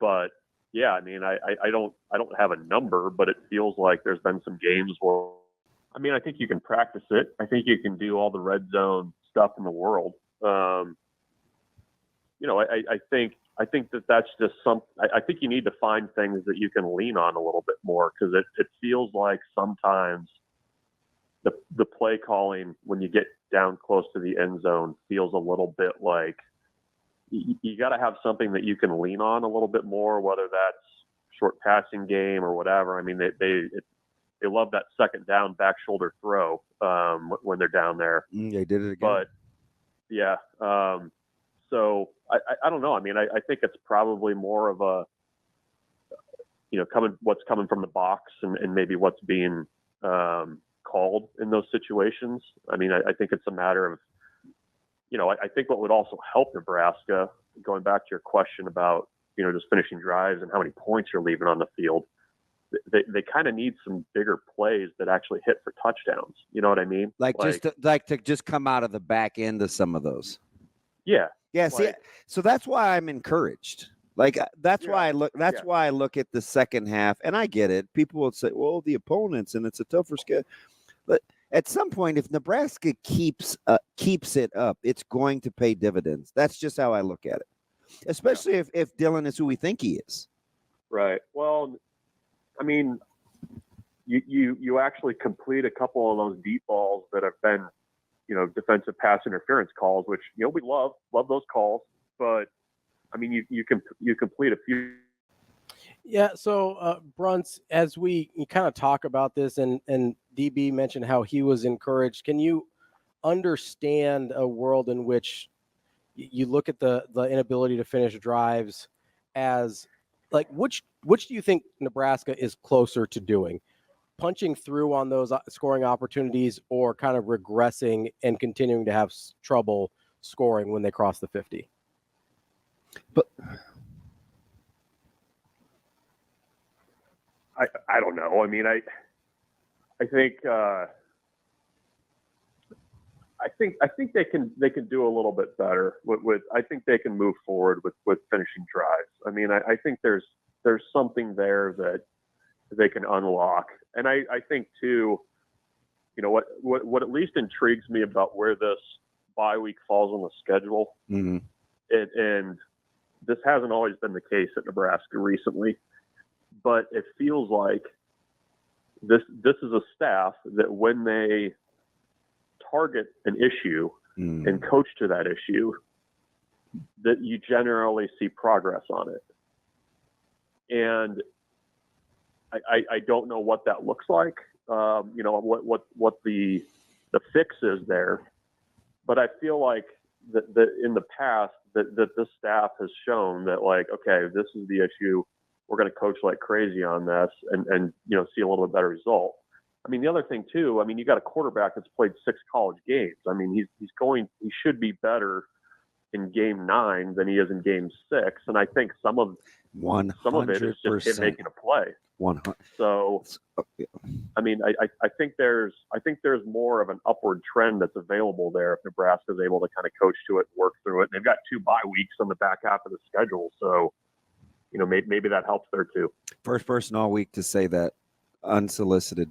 That's exactly how I think, Bruntz, because I've been asking about this points left on the field, and it stemmed from the fans' consternation about the unequal distribution of when Nebraska scores points. Because I don't know if you know this, but apparently that's a thing. We need to score at least 9.5 points in every quarter for good balance and for it to look like good football. So I jokingly say all that to say, as he gets a little more seasoned and Nebraska keeps getting those trips, it ultimately is going to pay dividends. So I don't look at it as a negative. I look at it as something that almost inevitably has to get better, if nothing else, just over because he has more experience. Yeah. Well, I mean, for the struggles that he had against Rutgers, I mean, he's going to be better off for having gone through that. I mean, that felt to me like the first time this year where, like, what he was seeing in front of him, like on the field, was not maybe what he had prepared for and had the answers for. You know, I don't know if there was something else going on there or what, but it just, there was a hesitation there that had not been there for the first 5 games. And yeah, I mean, I think it's important to remember. I mean, he's, you know, he's played 6 games. I mean, Ja'Cory Barney, who's one of your best offensive playmakers, he's played 6 games. You know, that it feels like, and also too, I mean, you had so many new pieces to that offense in the off season with, you know, you're adding your top 2 wide receivers to that group.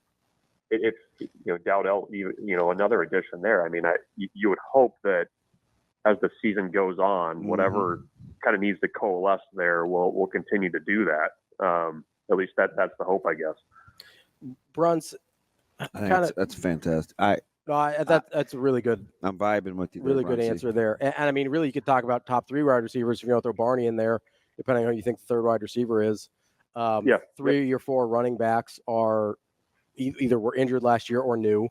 You know, obviously you mentioned Dylan Raiola, but another guy that you want to go on the offensive line with Gunnar Gatula. My question was going to be, are you more impressed with the fill-in role that Gunnar Gatula has provided on the offensive line, or that Sierra Wright has provided in lieu of Tommy Hill at cornerback? I would say probably Gatula. That's weird too, because Hill, you could make the case, was arguably your most highly touted defender coming in. Yeah, that's pretty good. I'm kind of with Bones. Here's why I'd say Gatula.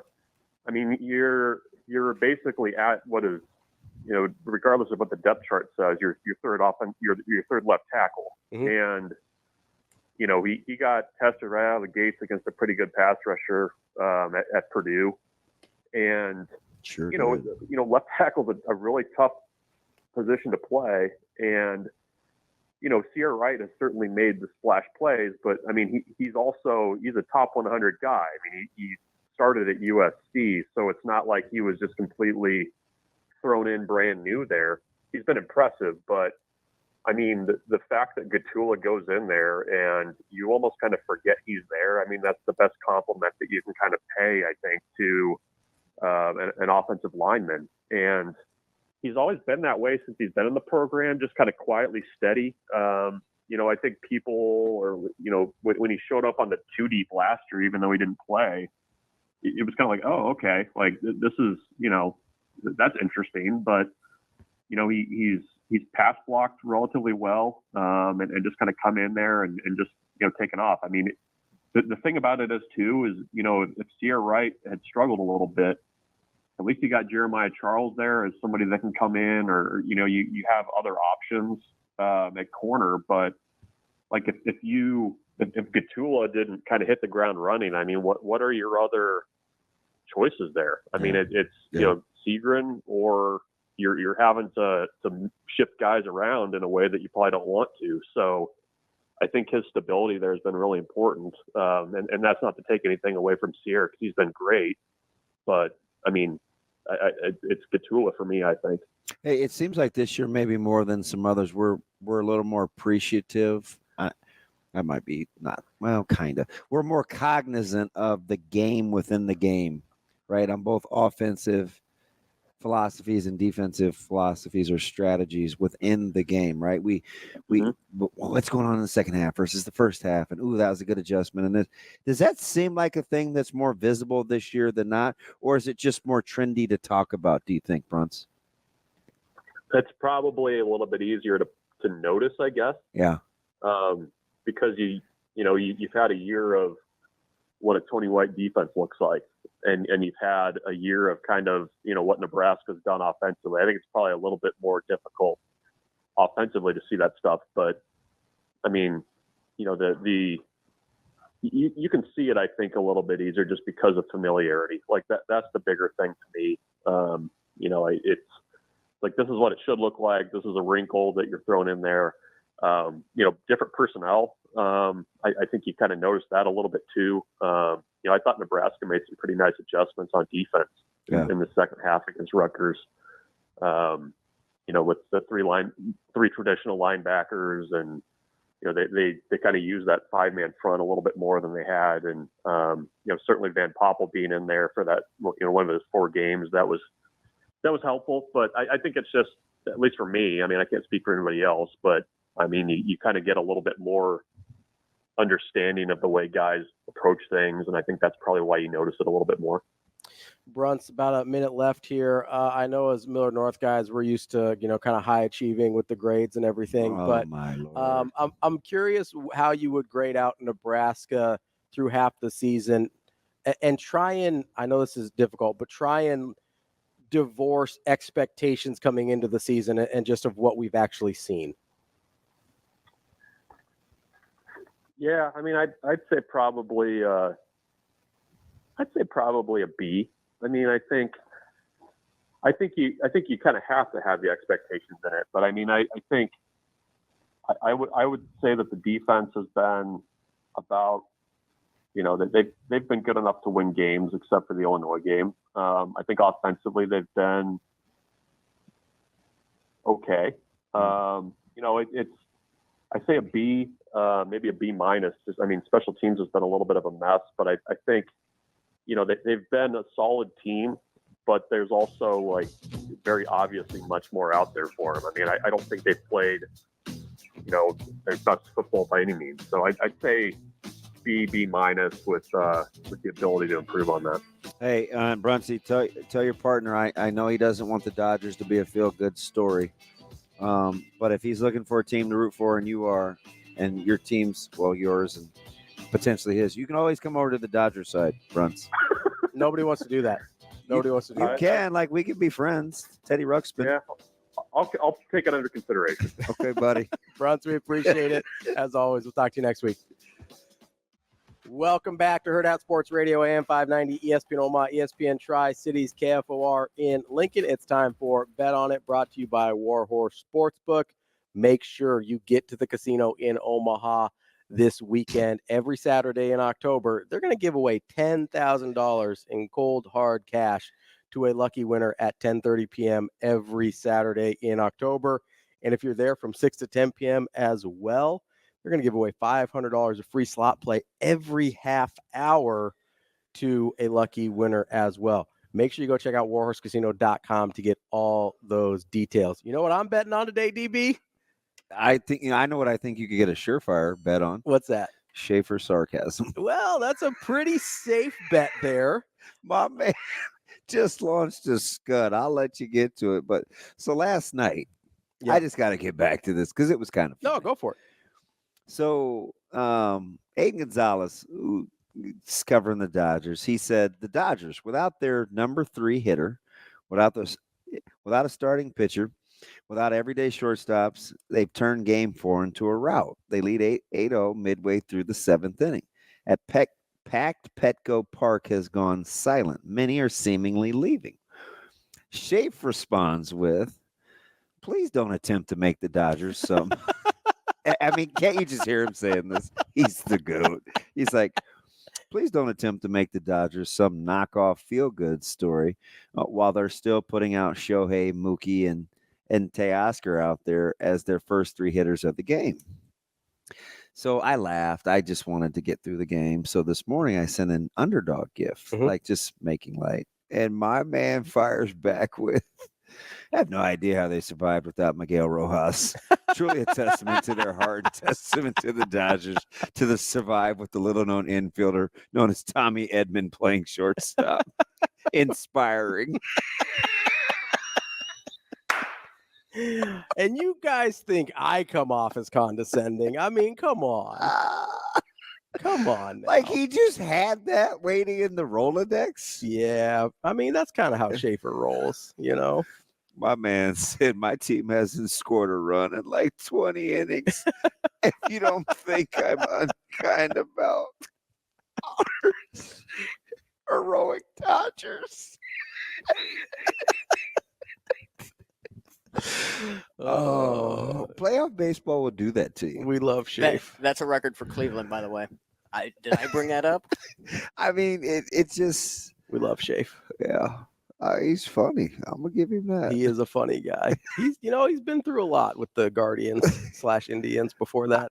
He's very passionate about them. He's been through a lot. You got to give it to him. I'm still cheering. I'm still cheering for him. I still don't know how they lost that 2016 series. Stop it. I'm serious. Why does it smell like onions? I'm guessing somebody's cooking. We are in a restaurant.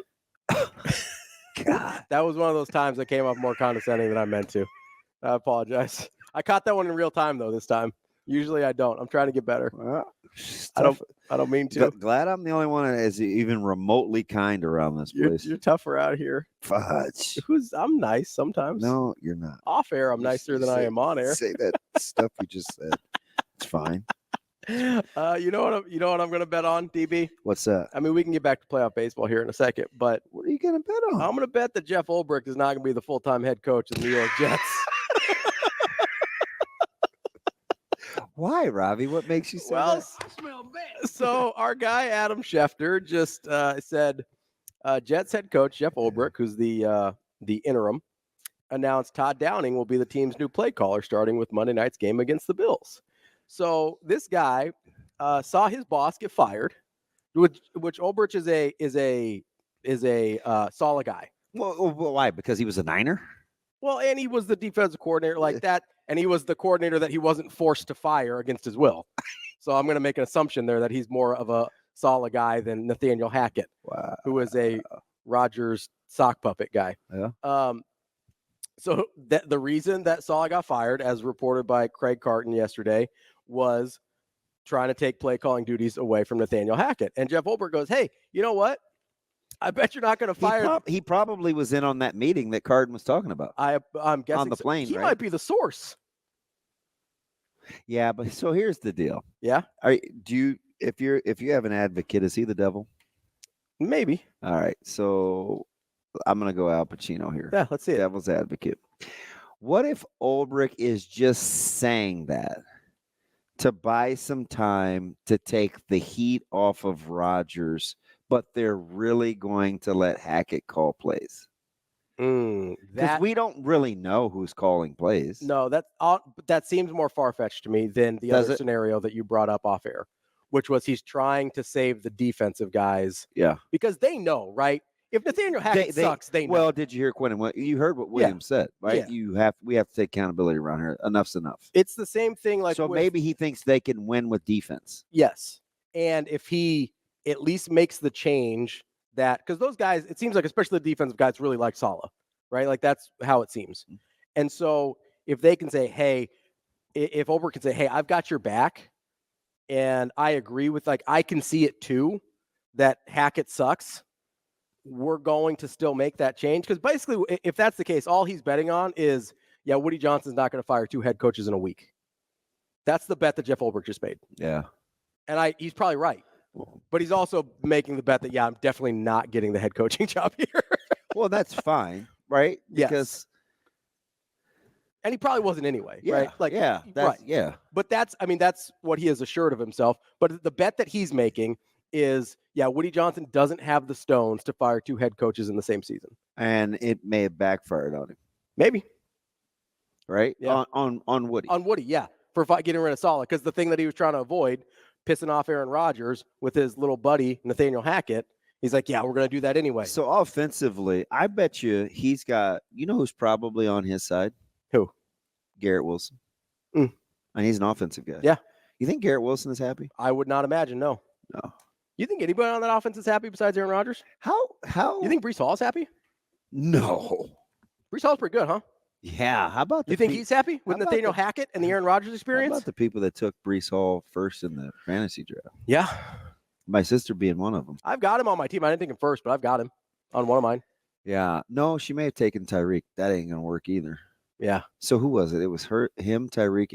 So it doesn't matter who you took. A lot of people were taking because McCaffrey. The first 3 were CMC, Tyreek, and Breece. Yeah.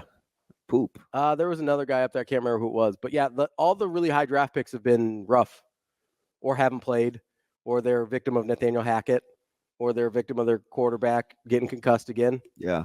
I mean, I don't think Skylar's getting Tyreek the ball. You know what I mean? Yeah. My over-under with underdog. What's that? Your higher lower? Higher or lower? Yeah. Yeah, I'm over. Did you pick Tyreek? No, over. Like on the season? 4 different occasions, over. Over. And I even get a flex where I can like have a mulligan on a miss. Yeah. Still over? Yeah. So I can't. So right now, your boy can't pick 4 things. Yeah. In any sport, higher or lower to date. That's rough out there. Which is funny because you've been dead on matchups. So you've been like dead on part matchups. Part of it yeah, is because I do it on my phone and I'm not as dialed because I need to see a bigger screen. Oh, sure. Well, okay, yeah, because you don't have your readers on. So that's part of it. But I also should follow my same philosophy. So, like, for instance, Sid Crosby.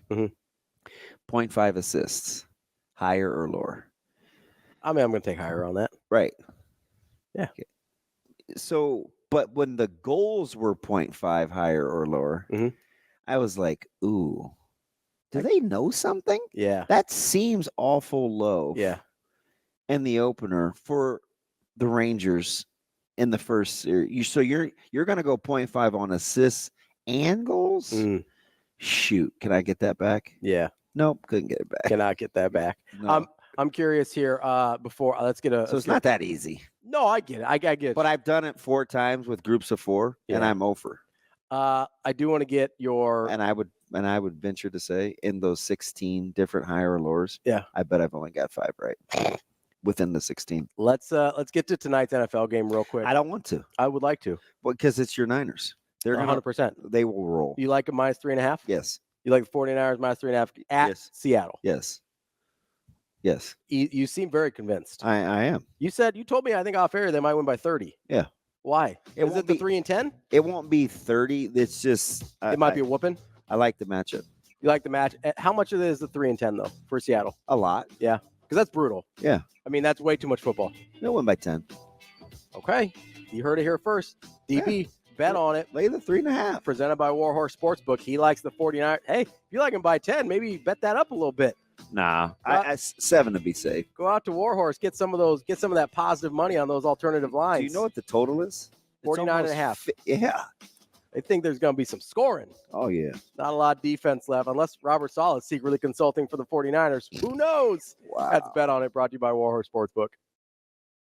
Wrapping up the show here on Hurrdat Sports Radio, AM 590, ESPN Omaha, ESPN Tri-Cities, KFOR and Lincoln. That's DB. I'm Ravi Lulla. We're brought to you by our friends over at Game Day Men's Health. Super cool crew over there. We love our guys over at Game Day Men's Health. We got our blood drawn, got all tested up, got our first shots Yeah. going there. You know what I need to ask them about next time, though? What's that? I need to ask them about some of the peptide stuff. Yeah. Because I think, I've been getting a little tennis elbow. I think they can help me out with that. Yeah. Because they can do injury recovery stuff too. I know one thing. What's that? For a guy that is, I'm not like super, hey, yuck it up in public. And Yeah. especially if something serious like is your health. Yeah. That was an amazingly relaxed environment. It really was. Like, I was kind of shocked. Yeah. Like, usually those places are pretty sterile. And yeah, shout out to Sky, who I didn't want to like. Yeah. But she was incredible. She was great. Everybody there was awesome. She didn't get my first joke. So that was like, I know it's a bad start for you. I'm like, fudge. But then she turned out to be funnier than you are. Oh, God. She got, yeah. I got some material for her, though. On Monday. The cool thing that I like. She was totally winning. The cool thing that I like, though, is our guy, Chris, our practitioner over there, is like he customizes the whole thing for you, right? So we got our blood drawn. They don't just test it for testosterone and PSAs and all that important stuff. B12s, like everything. Well, and they sleep app, like it's a lot. And they send that thing out. You get a full panel to make sure that they get a full picture of your health and they can help you out. And they customize those results to you. It's not like going to some shady website. You don't know what you're getting. You don't know who you're talking to. These are real people at Game Day Men's Health, and they can help you out. I do got to check on those peptides, though. I need to get that. Chris was pretty cool. Dude, they were all cool. It was a cool environment. So when you have Plus, they got a TV in every room, which I can deal with. So did I tell you the funny part of why Sky was hanging around when Chris was going to go through my results? So he kept kind of looking at her like, what do you want? Like, you've done all the hard work. Like, you had to get a tourniquet for this guy, right? And he's kind of looking at her, and she's just laughing. Yeah. So I'm in the chair, and I'm like, well, Sky, what's so funny? And she goes, oh, you were preying on this number. I can't wait until you hear what the actual results are. I'm like, who says that?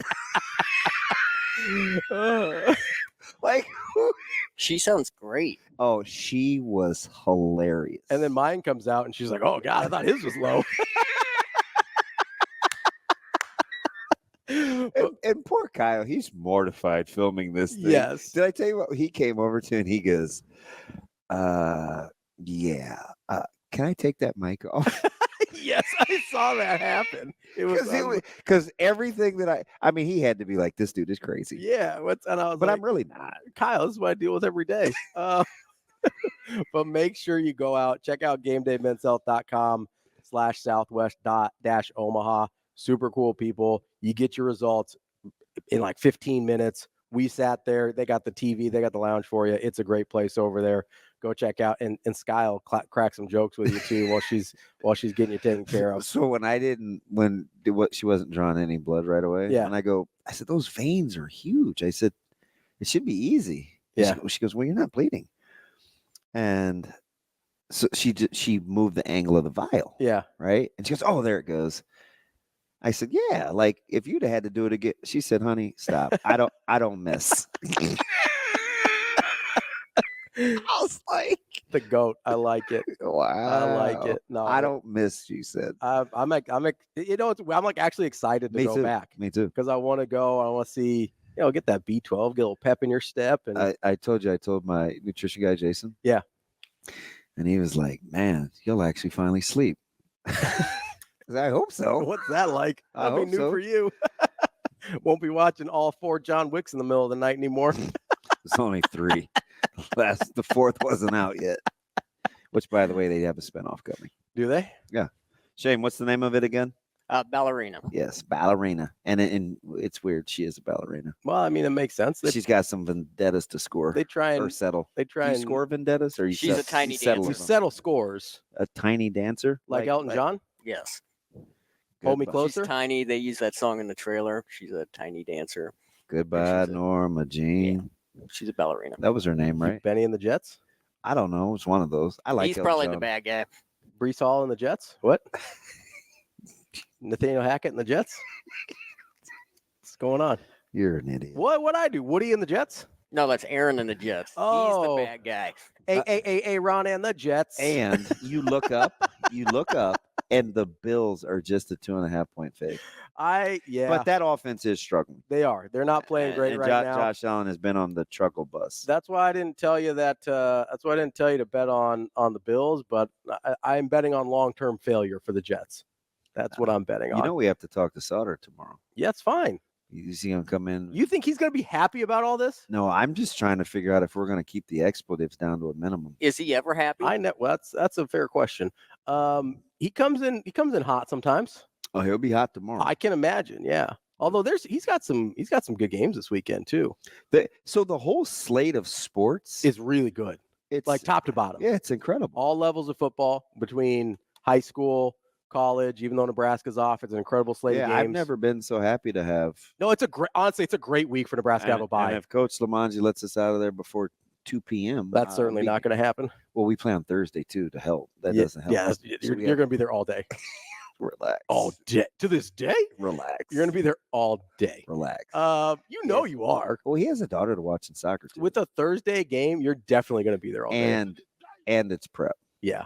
You're not getting out of there early. Like how we finish with South, Prep, and Papio. Yeah, it's fine. No big deal. It's no big deal. Probably need to redo these districts too, by the way.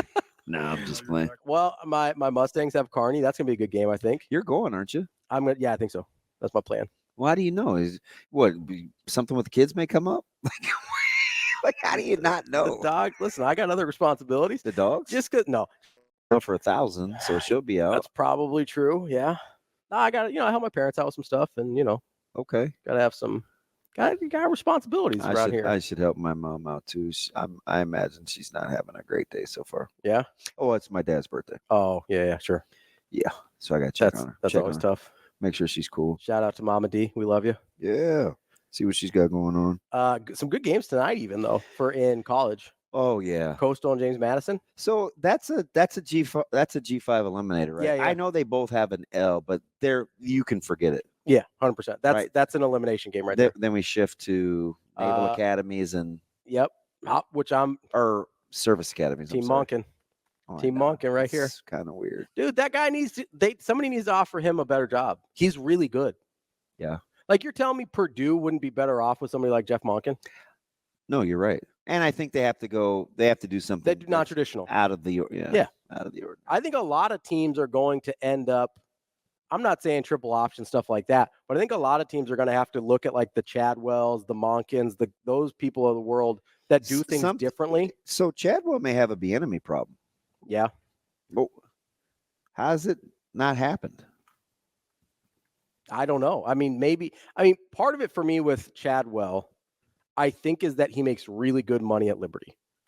Like there's some Power 5 schools that probably can't give him, or Power 4, Power schools that probably can't give him a significant raise from going, because he's making like $4 or $5 million a year at Liberty. Yeah. Because they have literally God's money. Like they have all the money. Who was that pitched the scenario on 100,000 or 1,000 people paying $100 more for their as the fan base? I don't remember. So, because that's what athletic directors are doing now, is they're trying to find new streams. Yeah. Right. Obviously, Nebraska is going to go to the alcohol route. Sales. But it's like, if 1,000 people just give $100 more, just imagine what that would do for your collective. And I was like, shoot, that does add up in a hurry. It does. Well, I know. This is a weird analogy, but and 1,000 out of a fan base of millions. Of 48,000 season ticket holders. Right. Is not big at all. It's not big at all. And $100 if you're, you got to figure 1,000 of those season ticket holders are in expensive seats. Yeah. Right. So $100 more for those people, probably not a big deal. It reminds me of, I don't know if they did this at the churches you grew up at, but when you're like giving an offering or whatever. No, it was always the building fund. Yeah, building fund, offering, whatever, and they're like, "Hey." No, there was an offering, and then there's a building fund. Right. So you got, but they would always be like, "Hey, if everybody here just gives $5, we're done." Yeah. Right, and obviously that didn't happen because it was week after week. It's like, "Hey, if everybody here gives $5, we're done here." Yeah. Right. That's kind of what that reminds me of. Is like, hey, if we just get this little sliver of the population to give, in all reality, $100 for a lot of these people, not a lot of money. Oh yeah, TK's right. It was Tennessee. Oh yeah, that's right. 1,000 fans, $100 more. Boom. Lock it in. And who aren't they paying for? That might be part of their continuity problem. Yeah. Yeah. Start developing, Heupel. Nico's getting paid. Yeah. Although, how quickly the shine's kind of come off a little bit. Has the yeah. I mean, you kind of had this. I said, I asked you. Yeah. You wanted to ride with Oklahoma, Tyler. So you said yes. I said, is Oklahoma that good defensively? That didn't look like a good offensive team. No. So I think both can be true. I think Tennessee can struggle against better defenses, and Oklahoma can be really good defensively. Oh, we'll see this weekend. You see, again, Ewers is probable. Man, Texas might have a problem. That's a weird situation. You talking about with the quarterbacks? Yeah, that's a weird situation. Well, it depends on how cool the Manning family is. I'm not worried about the family. I'm worried about the fan base. If Arch is cool, I'm not worried about Arch. I'm worried about the fans. I think they just want dubs. As long as Quinn wins, they're fine. Well, so that's the problem. Is his margin for error just got tiny? Because before you could always say smaller. We won't say tiny. I think not like Ewers, not like Elton. You're not Elton John out there. No. I think Ewers' margin for error personally just got really, really small. I think I don't know. That's not a great spot to be in if you're a likely first round quarterback at a place that's undefeated. Like, that's not as much security as you'd enjoy. Oh, I'm with you. At a lot of places. That's CB. I'm Ravi. We'll be back tomorrow to wrap up the week. Lots more football here on Hurrdat Sports Radio.